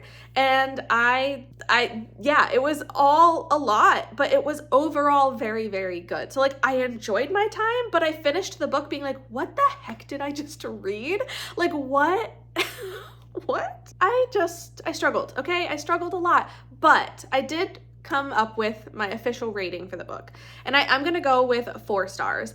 I think a lot of it is my expectation from it, the marketing, not thinking this is really a romance, and yeah, the push and pull of whether or not I actually wanted the romance to work out. I think those are the core factors that led to my official rating, because overall I really enjoyed reading the book. I flew through it. This was a 15-hour audio, and I read it almost in one day, which, like, that's insane. Like, yes, it was a weekend, but it was insane. This book was such a roller coaster. But I have to move on to my next one, because as you know, I still have a long ways to go. Now, I actually have already surpassed the halfway point in my mission, which is very shocking. This was book number 7 out of 13. So I am now beyond halfway, and I'm running out of time though. I have about a week and a half left before I have to be done. So yeah, I have a ways to go. The next up on my list is going to be Till Summer Do Us Part by Megan Quinn. I got this copy from my library, and I also have the audiobook. So I will be doing both of those. I think it's also on KU. So I may also rotate with my Kindle if I take it to work with me tomorrow. So this one's next up. I think this is going to be a fake husband, actually. This is a fake husband, which is going to be a very interesting dynamic to explore. And I just had read the synopsis earlier, so I think it's someone who, like, she accidentally, like, tells someone that she's married, but she's not. And then she has to spin a whole story, and then her and her fake husband that she convinces to be her fake husband have to go to a marriage camp with her coworkers, so they have to play the part for a little while longer. I think this is going to be really interesting, really fun. I love a camp vibe, just in general. camp vibes are my thing, like my jam. I love it. So I'm hoping that this is gonna work because I love a fake dating and a camp, and this is both of those. So let's hope that this is gonna work out well. So while I have lots of other things I need to do today, like editing and getting my house ready to host like 10 people later this week, I also have a lot of reading to do. So we're gonna jump into that and hope that I can make today a very, very, very productive Sunday. Let's get reading. So I'm just sitting here casually reading Till Summer Do Us Part. I have my Kobo here keeping me company. But this book, I'm not very far in. Like, I'm truly, the story is just getting started, but this is a fake marriage trope. And I will admit that I was a little concerned at the beginning reading the synopsis. I was a little concerned of like how we were going to get into this fake marriage business in the first place. Like, what possible conversation could happen that this feels like a normal solution? Because Scotty, our main character, she ends up lying to her coworkers that she's married, and then she ends up lying to her boss that she's married and having complications in the marriage and having to go to a marriage counselor, in which she enlists the help of her best friend's brother, Wilder, and Wilder is just over the moon excited to be able to practice his improv skills at this fake marriage counseling session. The marriage counseling session just happened, and I was literally laughing the entire time. Scotty and Wilder are hilarious together. The improv that they were doing, the way that they were feeding off of each other's energy in that session was so funny that I went from being like, I don't know how I'm gonna feel about this fake marriage thing, to, oh my God, give me more. I love this. So, safe to say, it is a very good start to this book. I'm really not very far in. I have a lot more to go, but I am loving this so far, and that was just so funny. I was laughing out loud, disturbing my sleeping cat, because it was just too funny. So, I am very excited to see where the rest of this is gonna go. So I finished another book. I don't even know how this happened. I don't understand what possessed me today. What came over my brain to allow me to finish this entire book in one day. This is over 400 pages, and it was like a 12-hour audio. And once I sat down to read this book, I didn't want to get up. I wanted to do nothing else, because this book from start to finish was a masterpiece. It was so funny. It was so good. I'm going to be thinking about this book for a long time. This was absolutely hysterical. I didn't stop laughing. Like, truly, from the minute that I started laughing at some of the antics that were going on in here, I did not stop laughing for the majority of the book. Yes, there were some serious scenes. Yes, there were a lot of really meaningful conversations, and I obviously wasn't laughing at those, but the comedy in this book was absolutely peak. It was so good. It was golden. So I want to go over some of the highlights of this, because I can't possibly talk about every single thing that I loved about this, but I can talk about some of the big things. The big thing number one is Wilder. Our MMC here, he is the gold standard. Everything about the way he was acting, the way he was talking, it was spectacular. And it was everything that was needed and perfect for Scotty, our FMC. Scotty is divorced, and she is still working through a lot of the trauma from her relationship that did not work out, and a lot of it was very toxic, but she got out of it and is still dealing with the ramifications of that. And so a lot of the like personal issues that she deals with are self-image and just getting to honestly experience the things in a relationship that she deserves, the type of love that a person deserves to experience from a spouse that she was not getting previously. And Wilder, he's going to recognize everything that she deserved to have and never had before. So when the two of them end up having to go to this marriage camp and pretending to be married with all of Scotty's coworkers, they are trying to play the part, and they play the part a little too well, to the point where they end up falling for each other. Wow, go figure.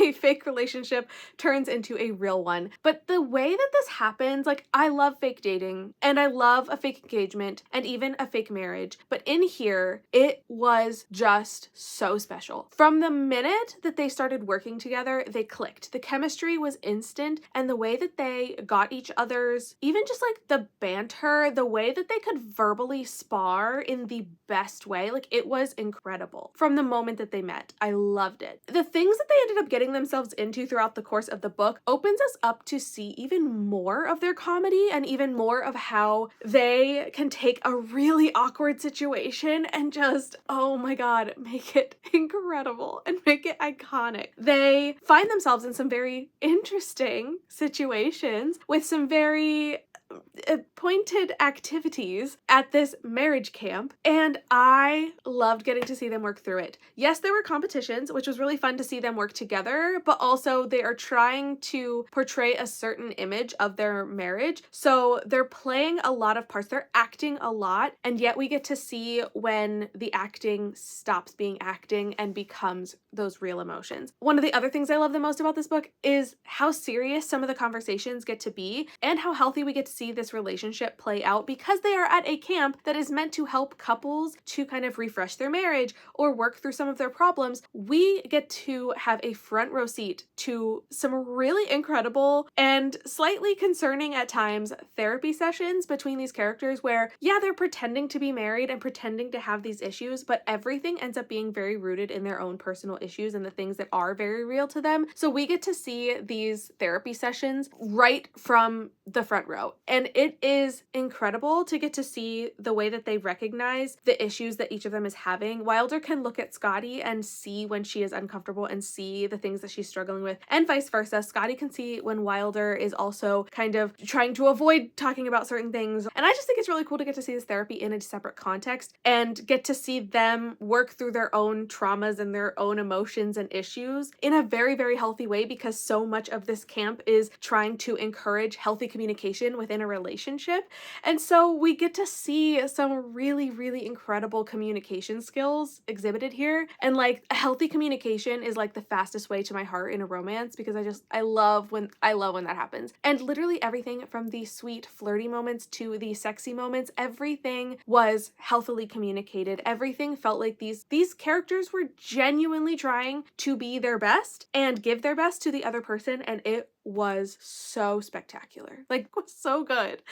The fact that I was like giggling to myself and laughing at what was happening, but also feeling the depth of what they were going through and like the appreciation for how they saw each other and how they genuinely wanted to make this relationship work, even when it started as a farce, like it was just immaculate. And then throw in the fact that this is a summer camp vibe, because they are at a summer camp setting for the majority of this book, pretending to be married. Oh my god, I love camp settings, and this was just perfect. So like, I didn't know what to expect out of this book. I'd never read from Megan Quinn before, but I am now a fan because this writing was so much fun and the book read so easily. I absolutely flew through it, which is just what I needed here, and it is just so good. Like, I can see this book being in my top books of the year, which I know I've said that already this week about other books, but it's true. These books are so good. There's a reason why they're in the top books for the Goodreads Awards. So yeah, I'm seeing it, and it's making it incredibly difficult to figure out what to vote for and which books I actually want to win. But for now, this is a full 5-star read. Absolutely incredible. I'm going to be thinking about this one forever. I absolutely loved it. It gave such a good perspective on marriage, on relationships in general, and things that you can just take and put into practice in your regular life as far as how to give and accept love. It's just so good.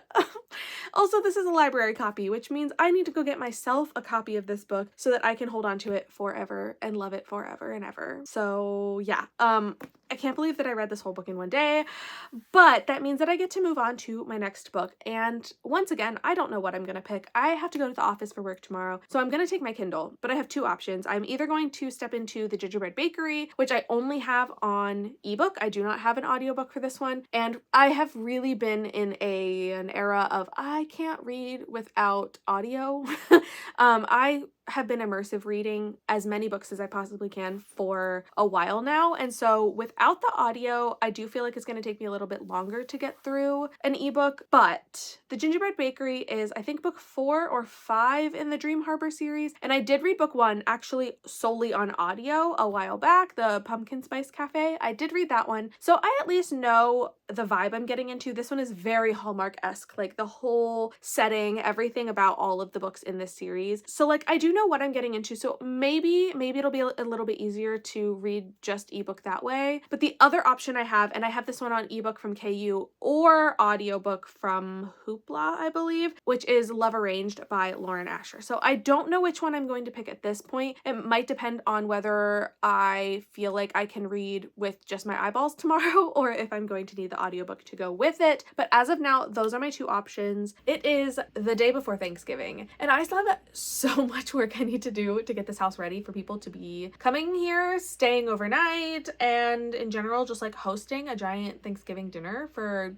like 10 people. So there's a lot of work to do. The good news is I finished the book I had been reading, which was The Gingerbread Bakery by Laurie Gilmore. And this book I only had the Kindle version. I did not have an audiobook, but I do think that when I jump into my next book, I may pick one that I have an audio for so that I can listen to the audio while I'm doing some cleaning a little bit later today, because there's so much I have to do. But I need to talk about The Gingerbread Bakery because I didn't say a single word while I was reading this book. It is a relatively short book. I think the audio is like between 11 and 12 hours, but I have to talk about this book, and I have a lot of thoughts and also no thoughts at the same time. So starting off with my rating, I gave this 3 stars, but I think it's like 2.75 rounded up to 3. That's like very specific, but anyway, this book was good in its concept and I think good overall, but I had some issues with it that were very foundational to the first like half of the book being moderately confusing for a person who has not read the rest of the series. So this is book 5 in the Dream Harbor series, where each book is a different couple and each book also is about like a specific landmark within the town of Dream Harbor. This is a really cool setup and it's very Hallmark-esque and I love it. The problem is I have not read the first 4 books in the series leading up to this 5th one. I did read book 1, which is the Pumpkin Spice Cafe, and I'm not even going to try to remember what the other books are in between. But I read the first one and then I didn't end up reading 2, 3, or 4, but then I jumped in for book 5. And when I was looking up each of these books, I did look up the brief synopsis of each book just so I would know what the characters were that we were working with, because I had a feeling that some of them were going to end up popping up throughout this 5th book, especially knowing what the synopsis of this last one is, which the synopsis of Gingerbread Bakery is that the wedding of the couple from the first book is happening during the span of this story. And so a lot of the drama and things are going to revolve around this wedding. So I read the book with this couple, so I knew the foundation of like where this was all coming from, but I had a feeling that the characters from 2, 3, and 4 were also going to pop up eventually. So I read the synopses of these other 3 books just so I would know who the couples were and kind of a little bit about them. Well, here's the thing. There's a label on at least 1 or 2 of those other books that says every book in the Dream Harbor series can be read as a standalone. And while that may be true up until this point, I would like to firmly say that you should not read book 5 in the series if you have not read any of the other books. I would venture to say I don't think you should read book 5 if you haven't read 1, 2, 3, and 4, because there was a lot that happened in book 5 that very much built on your understanding of all the characters previously. Now, obviously, this is about a wedding of 2 characters that were a part of another book. So that is a given that like if you really want to understand that couple, you should read their book. And I did. So I felt like I was probably going to be in a good place to read this. Honestly, the first portion of the book wasn't too bad, but I found that I think Laurie Gilmore, when writing this book, kind of forgot that it was supposed to be a standalone because there were so many characters, side characters that weren't really that important, but who appeared and were just mentioned by name, like, oh yeah, that's Henry and that's Charlie and whoever, and like mentioning them by name as if we were supposed to know who they were, and then moving on. And a lot of the storyline in this book also includes some of the family members of the book 1 couple, and if you have absolutely no idea who these characters are, you're going to be so confused why they're so important. And this really took me out of the story. Looking at it through a lens of like, it's a standalone story, like only looking at the characters, the plot, the romance of this book alone, I think it was really good. I liked Annie and I liked Mac, and I liked getting to see the dual timelines that we are seeing the past of like when they started their complicated relationship history, and the present, where in the present she hates him and he is so far gone for her that it's insane, and he is trying to essentially win her back and win her over and try to fight through the reasons that she hates him. There is so much tension between the two, and everyone in town knows it.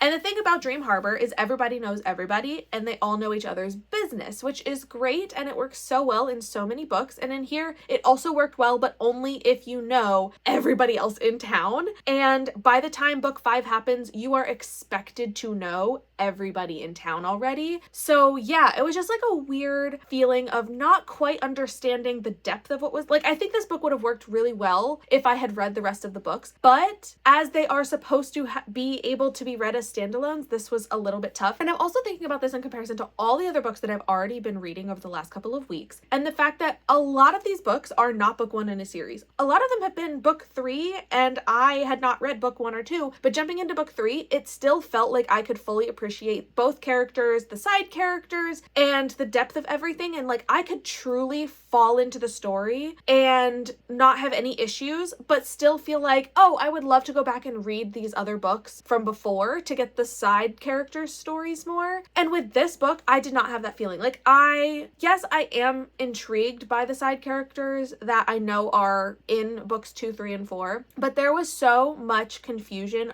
and like the expectation that I was going to remember everything was so difficult to push through that like I don't really care enough to go back and read books 2, 3, and 4 now. Maybe one day if I'm looking for something super easy to just like listen to kind of like casually, because that's kind of how I felt about this book. Now that I have moved on from the Gingerbread Bakery, I am very excited to move on to another book. And the next one that I'm going to do is another book in a series.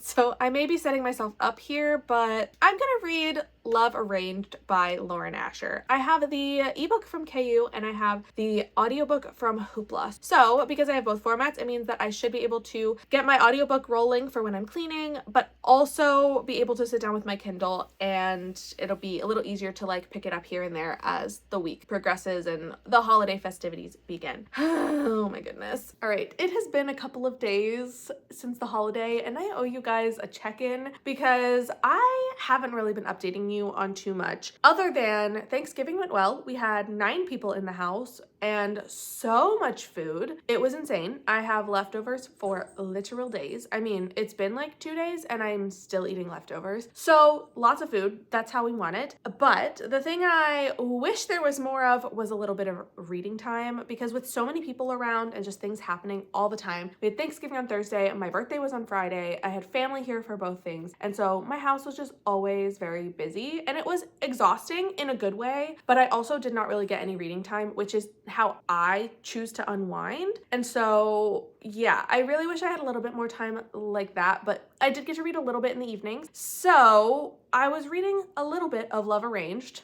each day. And then yesterday I ended up getting to read a pretty significant portion. So I am now sitting 2/3 of the way through this book and I want to talk about it because I don't really know exactly what to say about this book. It's not going to be a new obsession of mine. There's nothing wrong with it, but something about it isn't like necessarily gripping me the way that this kind of a story normally would. This is a fake dating trope. However, this is book 3 in a series, as most of the books have been here. And while I do think that this is definitely readable as a standalone, I also wish I had started with the other 2 because I'm pretty sure that the couples from the other 2 books are very, very significant. Like they are playing a big part in this book because it ends up informing the rest of the family dynamic, and family is very important to these characters. I really feel like I probably should have started with the other ones. And again, all my fault. And I do think these are still readable as a standalone, but I do think I would have appreciated this book more and I would be enjoying it more more if I had read the other two first. But this is a billionaire who is trying to become the mayor of Lake Wisteria and the like people's princess. And the two of them are going to end up in a fake relationship so that it can help him win the election. And she is going to benefit from this situation because she does not want his opponent to win because he is going to basically destroy her and her family's livelihood. So the two of them are working together to kind of win this race by getting the people's vote because being with her makes him more likable and all this kind of stuff. But the two of them have an existing dynamic because they had met before and developed feelings for each other. And this is a year later. So we're getting it. I want to say it's kind of second chance. Not really, because I would say the first one wasn't really a chance to begin with,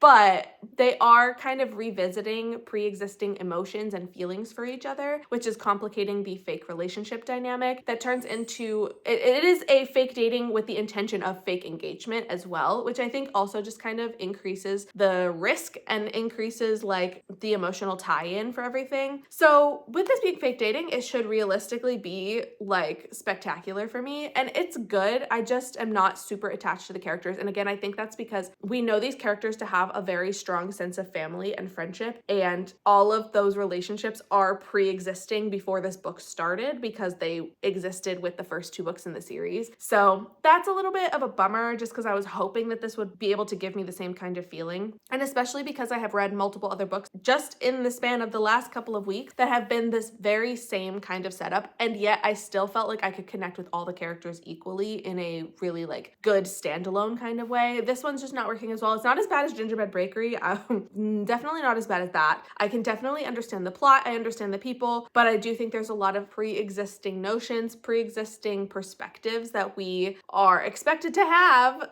but don't have that if you haven't read the other two. But with that said, I am going to finish the book today. So I will definitely be able to check in later and let you know how it all ends up. There's a lot of drama, a lot of tension, a lot of emotion-driven, heated arguments and disagreements on how this relationship should go. And it's very classic for a fake dating trope, but yeah, it's just not hitting as hard as I thought it would. So I am excited to finish this book because I still have a couple more that I need to move on to. So I'm gonna power through this today. It should be done in like an hour to 2 hours. But yeah, let's just go ahead and read. Let me just say, it is truly me and my Kindle against the world because I finished Love Arranged, and the next book that I'm going to be reading is also on my Kindle, but I will get to that later. First, we have to talk about Love Arranged because I did just finish it. And while I don't quite know if I'm going to round down to 3 or up to 4, I can very easily say that this book is a 3.5-star rating for me. This is not a bad book. I just feel like there was something missing for me, and I can't even like necessarily put my finger on it other than what I already mentioned about just like the disconnect of not having read the first couple of books. But overall, I did really enjoy the story. I enjoyed the way that the characters end up working through their conflict. Did I think that some things were over dramatized a little unnecessarily? Yes. However,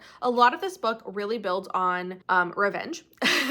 A lot of what the characters are doing and what the decisions that they're making are built on revenge plots or just trying to make sure that terrible people don't get put back into positions of power, which like so fair. However, so much of it is also secretive. Like nobody wants to tell each other their like real intentions or like even just the reasons for why they are doing the things that they are doing. For the entire book, Lily knows why she is in this fake relationship because she is trying to save her and her mom's business so that she can also embark on her own like business venture, which I honestly, now that I think about it, wish that there had been more talk about because Lily works at the flower shop that I believe was her and her mom's shop. Her mom had some sort of involvement in it, but Lily works there and runs the shop, but she wants to start a like side venture, a side business. It's a, I don't know, wedding planning or wedding bouquet. Oh, pressed flowers. It was like people who can then like press their bouquets and keep them forever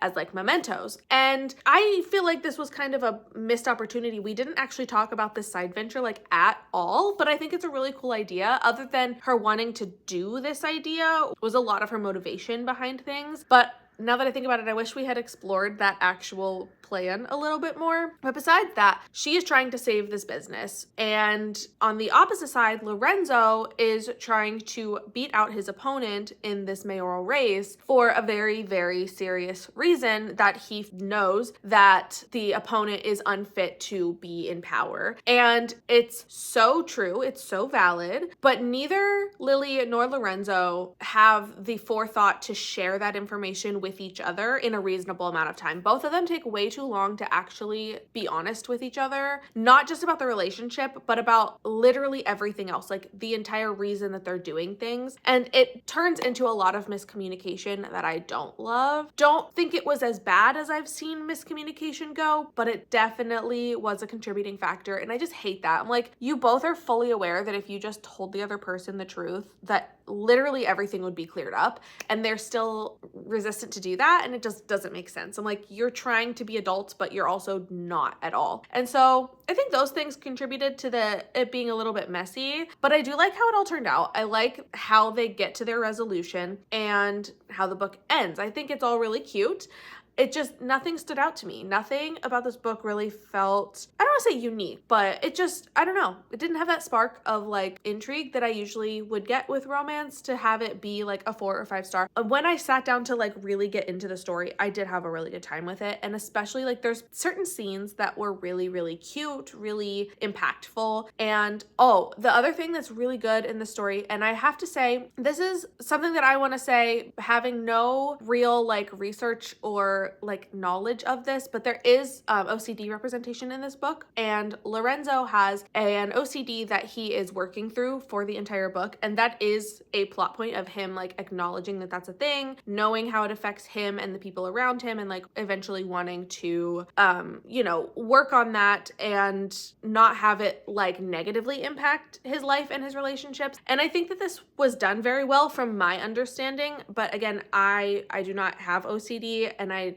don't know a lot about it to know if in like detail how this is reflected, but I do think it was done really well. I think it's really easy for books to include representation, but have it only present itself when it's necessary for the plot, and have it just be like a convenience kind of thing. But I think with Lorenzo's OCD, I think it presented itself throughout the entire book, even in small ways that are not plot points. It's just to demonstrate the fact that this is something that is always in his brain, and how the OCD feeds into his anxiety, and how that can like affect things later, and it can be a buildup, but it's not only presented whenever it needs to have a conversation about it or whenever someone's going to call him out. And I think that that was really good. It just made it feel like it was a natural inclusion in the story, like it was something that was just his life. And it did end up informing some of the conversations that they have and the way that they have to work through their relationship, but it didn't feel like it was thrown in as like a convenience thing, or like it was genuinely there the whole time. And I think that that's the correct way to put in representation like that and have those types of things dealt with.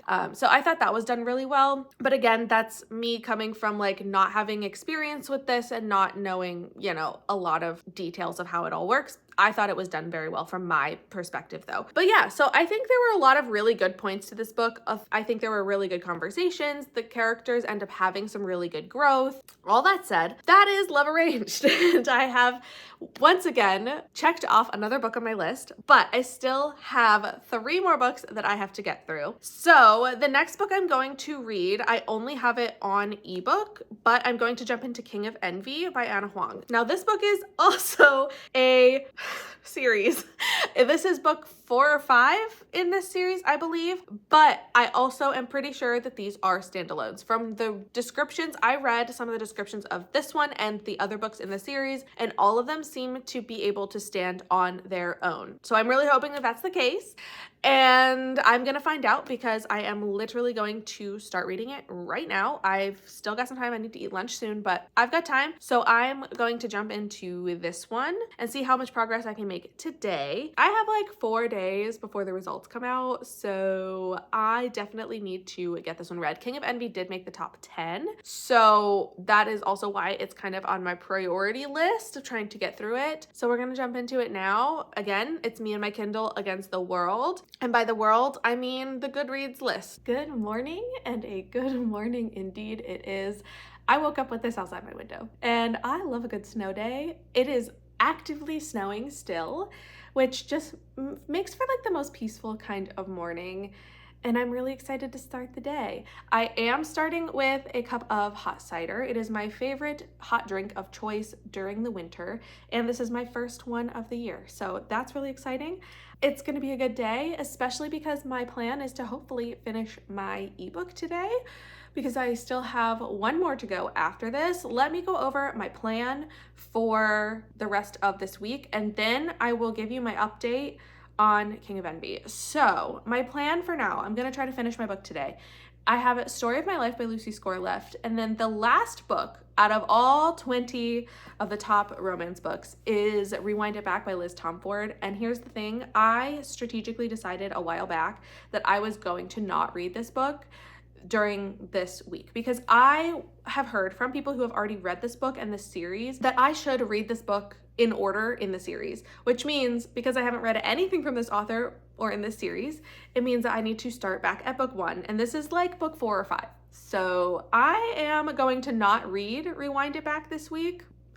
And that is out of my own personal choice. Like, yes, am I also running out of time? I sure as heck am. So it works that I had already decided that this one was one that I was okay with skipping. So that means I have the one I'm on and one more book to finish this week, which is really, really exciting for me. And I'm hoping that today is a slower day at work so that I can get some reading done. So let's get into my progress report on King of Envy. I am 66% of the way through, and I am really enjoying myself. I do think this book is a lot of fun, and I think that the seriousness of the action that's going on honestly carries the story very, very well. This book has a lot of like romantic tension. The bulk of the romance in here is tense and complicated and messy, but intense, and I really, really like it. We have Vuk, who is a very intense man. He is large and in charge. He's a little bit intimidating. Okay, he's a lot of bit intimidating, and he has a very checkered past with some pretty dangerous people. He also really, really takes care and protects the people that he cares about. And by cares about, I mean is obsessed with, and that person is Ayana. Ayana is a model who honestly has a really awful modeling agency that she works for, and she really wants to get out of this contract, and to do that, she is going to rely on her friend Jordan, and the two of them are going to have a marriage and convenience. Now, both of them are going to be mutually beneficial from this arrangement. He is going to get his inheritance by getting married when he otherwise doesn't really want to get married. And Ayana is getting some money out of it. And that money is going to go towards getting her out of her really difficult, manipulative contract. So everybody in the situation seems to be having the best time, right? No, because Ayana and Vuk are going to fall hard for each other. And the complication is that nobody knows that the marriage is a sham. So the first half of this book is spent in the engagement process of planning a wedding, getting everything to kind of get set up, and Ayana and Vuk are definitely having some conflict with their emotions, trying not to act on anything because he still thinks that she is in love with her fiance. So things are very, very complicated here. And then honestly, we get to about the halfway point, and that's when things really start to shift. Now, the thing that is surprising me about this book is that it feels like it's reading really, really slowly. Like, I swear I will be reading for a half an hour and I'll look down and the percentage on my Kindle has gone up 1%. And that feels wild. However, I am reading this with just my eyeballs. I don't have the audiobook. Could I have gotten the audiobook from Audible? Probably, but I decided not to because I'm on a book buying ban and I would have had to pay for it. So that means I am on my own with my eyeballs, and it's been rough. So it's reading a little bit slower, but this book is also really freaking long. Is it boring? No, it's not. Honestly, things keep happening, and Vuk's checkered past is catching up with him, and things are heating up, both in the bedroom and also just in life in general, because some really dangerous people are entering the fold, and it's causing a lot of chaos, and I love it. There's a lot of morally gray actions going on, a lot of difficulty within the relationship. Is it infidelity? No, because both parties in the engagement are fully aware that neither of them are in love with each other. The problem is that to the public eye, and these are some very public figures, billionaires, they're known names and faces. So to the public eye, being caught in an affair would definitely not go over well. So this book is just riddled with so much intensity, so much conflict, and just everything is insane, and I love it. Like, I'm having a lot of fun with it. I wish it was a little shorter. I do wish that it felt shorter, because yeah, I just feel like I'm not making any progress at all. I am 2/3 of the way through, and my hope is that I can finish it today. I don't know if that's gonna happen, but I'm really, really gonna hope for it. So I'm gonna charge up with my cider and jump back into reading. I really think that this book is probably gonna end up as a 4-star read. The ending would have to be either really bad or really, really, really good in order for me to change that. Because right now I feel very firm on the 4 stars, but that is honestly really great. So I am excited to finish this book, and that's all I got for now. I did it. I finished King of Envy. So it's time for another check-in. First, my drink check-in. I traded in my hot apple cider for regular apple cider. Because this is who I am. Apple cider is my personality for the entirety of the fall and the winter every single year. And it truly kept me hydrated while I finished King of Envy, because this book took forever. I expected this book to be another like hour to an hour and a half tops of reading today. I'm pretty sure I read for like 3.5 hours. It was so long. It was worth it. It was good. It was a good book. Don't let my negativity over how long this book took me to read skew my actual thoughts on it, because here's the thing. I thought this book was really fun. I thought it was really good. The way that the characters protected each other, the risk, the danger, everything was so good and was very, very high energy. I do feel like it took twists that I didn't expect. There was one point where somebody showed up and it was obvious that she was surprised at who had walked in the room, and I literally sat here being like, who is it? Who is it? I don't know. I'm usually good at figuring those things out. I'm usually good, especially in like thrillers, whenever there's like a big reveal. I am usually pretty good at piecing things together and trying to figure out what the mystery is. I did not know. I had no idea who the heck was walking into the room at this time, and I was like so excited to find out. So there were moments that really had me on edge. Like, I was so invested in the story. I do think that the length kind of did make it drag a little bit for me. And so this book is getting 4 stars. I don't think that it was in the running for 5 in general, but definitely the length was working against it. I don't want to say the shorter the better, but I do want to say the longer, the more difficult it is to keep the book like at the forefront of your mind, like to keep the book moving at a pace that makes you want to keep going. This book had plenty to carry you through. Do not get me wrong. There was so much murder and mayhem and danger, and it was great. And the sexual tension, iconic. These two characters would die for each other, quite literally, and I loved getting to see that play out, especially because the plot that we get in the synopsis is in fact what happens. However, that's only the tip of the iceberg for what this story is going to hold and all the things that our main couple has to encounter and deal with, and the way that pasts catch up to people. Like, it's just insane, and it was a great time. And I can't not mention the fact that there was a cat in this book that played a very crucial role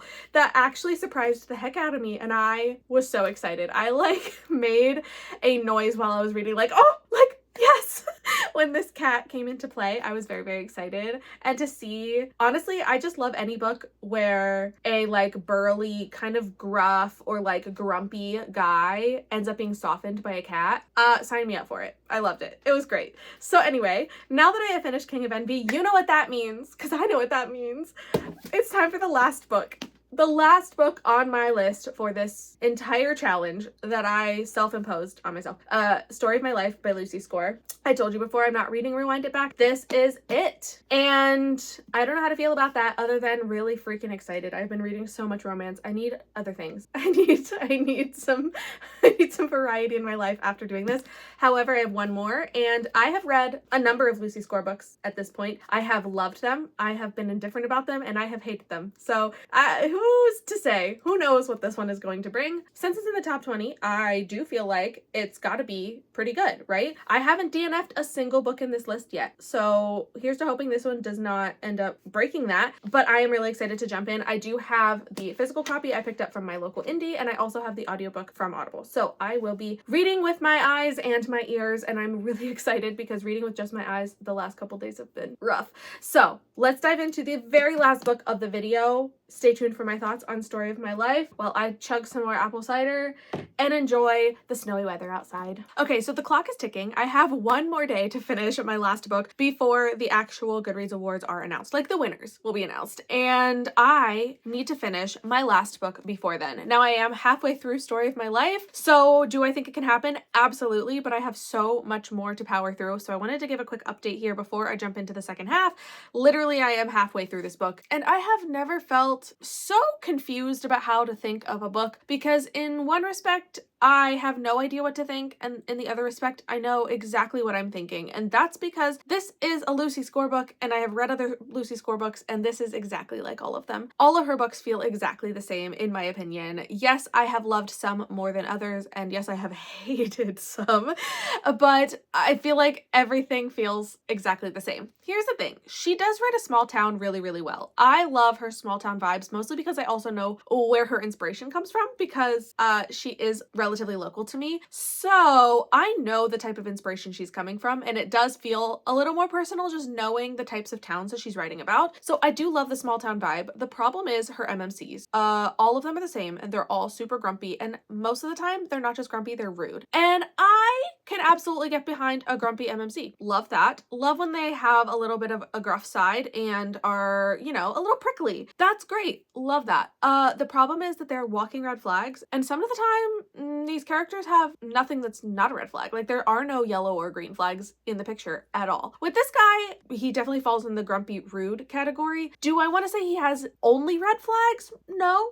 but it's kind of hard to find anything else. He is mean right from the get-go. He's very demeaning. I don't really know how I'm supposed to feel about him, because he feels like every other MMC that Lucy Score's ever written, except for Rock Bottom Girl. I will stand by that book for the rest of my life. That book was hilarious, and I loved both characters. That MMC was vastly different from any of the other books that I've read from her, but literally all of the other books I've read from Lucy Score so far, and that's at least like 4 or 5 others, all exactly the same. And the same goes for this guy. So Hazel is a romance writer who is struggling to write her next book. She is on the brink of losing her contract because she's not writing anything. So in a desperate attempt at getting some inspiration, she, at like 2 a.m., drunkenly impulse buys a house online on auction and moves to the little town of Story Lake. Now, when she gets there, she discovers that this house is, it's a little worse for wear. It needs a lot of work, and so she's going to hire the local construction company, who is a literally family-run business. It is 3 brothers, and of course, a couple of her very first interactions when she gets to Story Lake are going to be with these brothers. But the one that is going to be the central character is Campbell. He is the most grumpy of the 3 of them, and also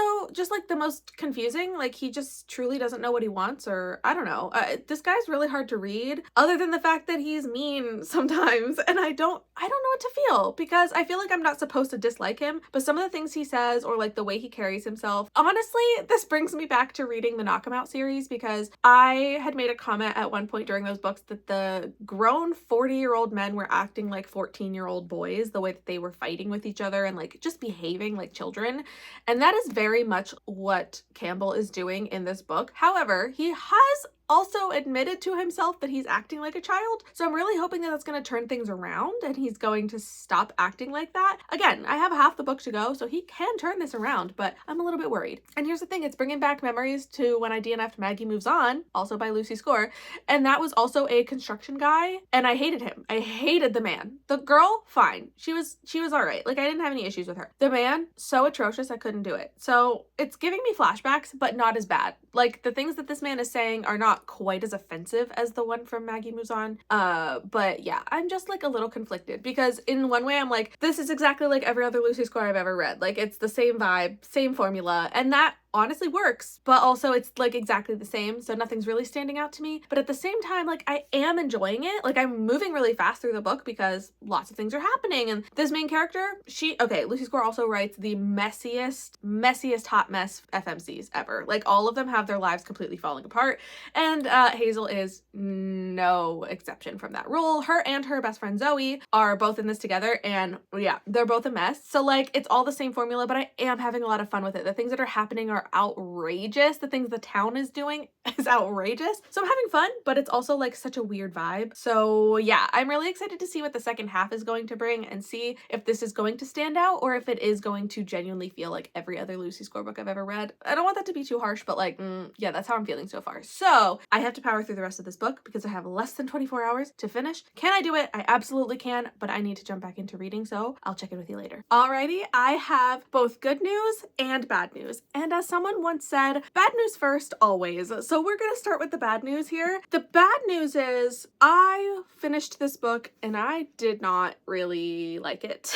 Unfortunately, this book, I would say some of the ending got a little bit better, but largely a lot of this book got worse. I absolutely hated our MMC in this book. I thought he was irritating and mean and aggressive, and honestly, it's so immature. It was painful. The conflict in here felt like it came pretty abruptly, and I just did not care for how it was resolved either. For anyone who doesn't love a super quick resolution, you're probably not gonna like the way that they end up coming out of the conflict, and especially because I didn't like the conflict or the resolution of the conflict, it was just like not a great time. But like the vibes were there. I still really like the small town of Story Lake, so I like the setting, and I really like that we get to see the town band together to save the town's identity and to save them from a larger issue that's going on. I love to see that. And the plot, like actual like timeline plot of the book, is really fun. Getting to see the romance writer come back into herself and realize her potential and what she's capable of doing and writing and putting herself into her story. Like I did really like that. I like the plot. I just hated the characters. So this book is getting 2.5 stars from me. At first I thought I was gonna round up to 3, but honestly I think I'm gonna round down to 2 because I am truly not going to think about this book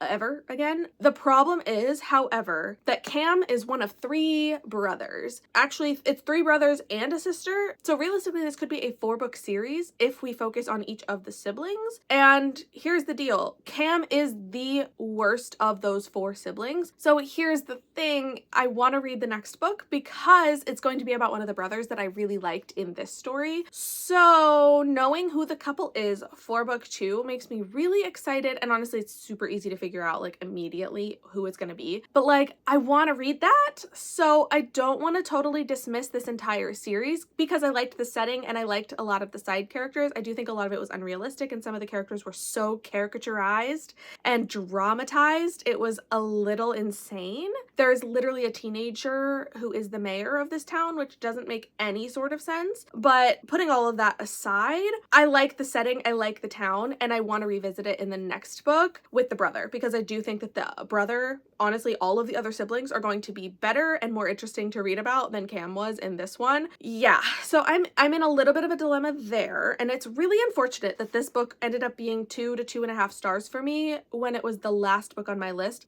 But that brings me to my good news that I mentioned before, which is I am done. I finished all of the books that I intended on reading for all of the top 20 nominees. Because I had read 7 of them previously, I read 12 books. 12 books in the last 3 weeks, and that's a lot. That's a lot for me. I don't know the last time I read that many books in such a short amount of time, so I am very impressed with myself, and especially because some of these romances were long. This one was over 500 pages, I think. Yeah, this one was just past the 500 page mark, and a couple of the other ones were as well, so like some of these were longer. I can't believe that I actually managed to pull this off. There was only one book that I did not read out of the top 20, so I read 19 of the 20, and the only one I didn't read was Rewind It Back by Liz Tom Ford, and that was intentional.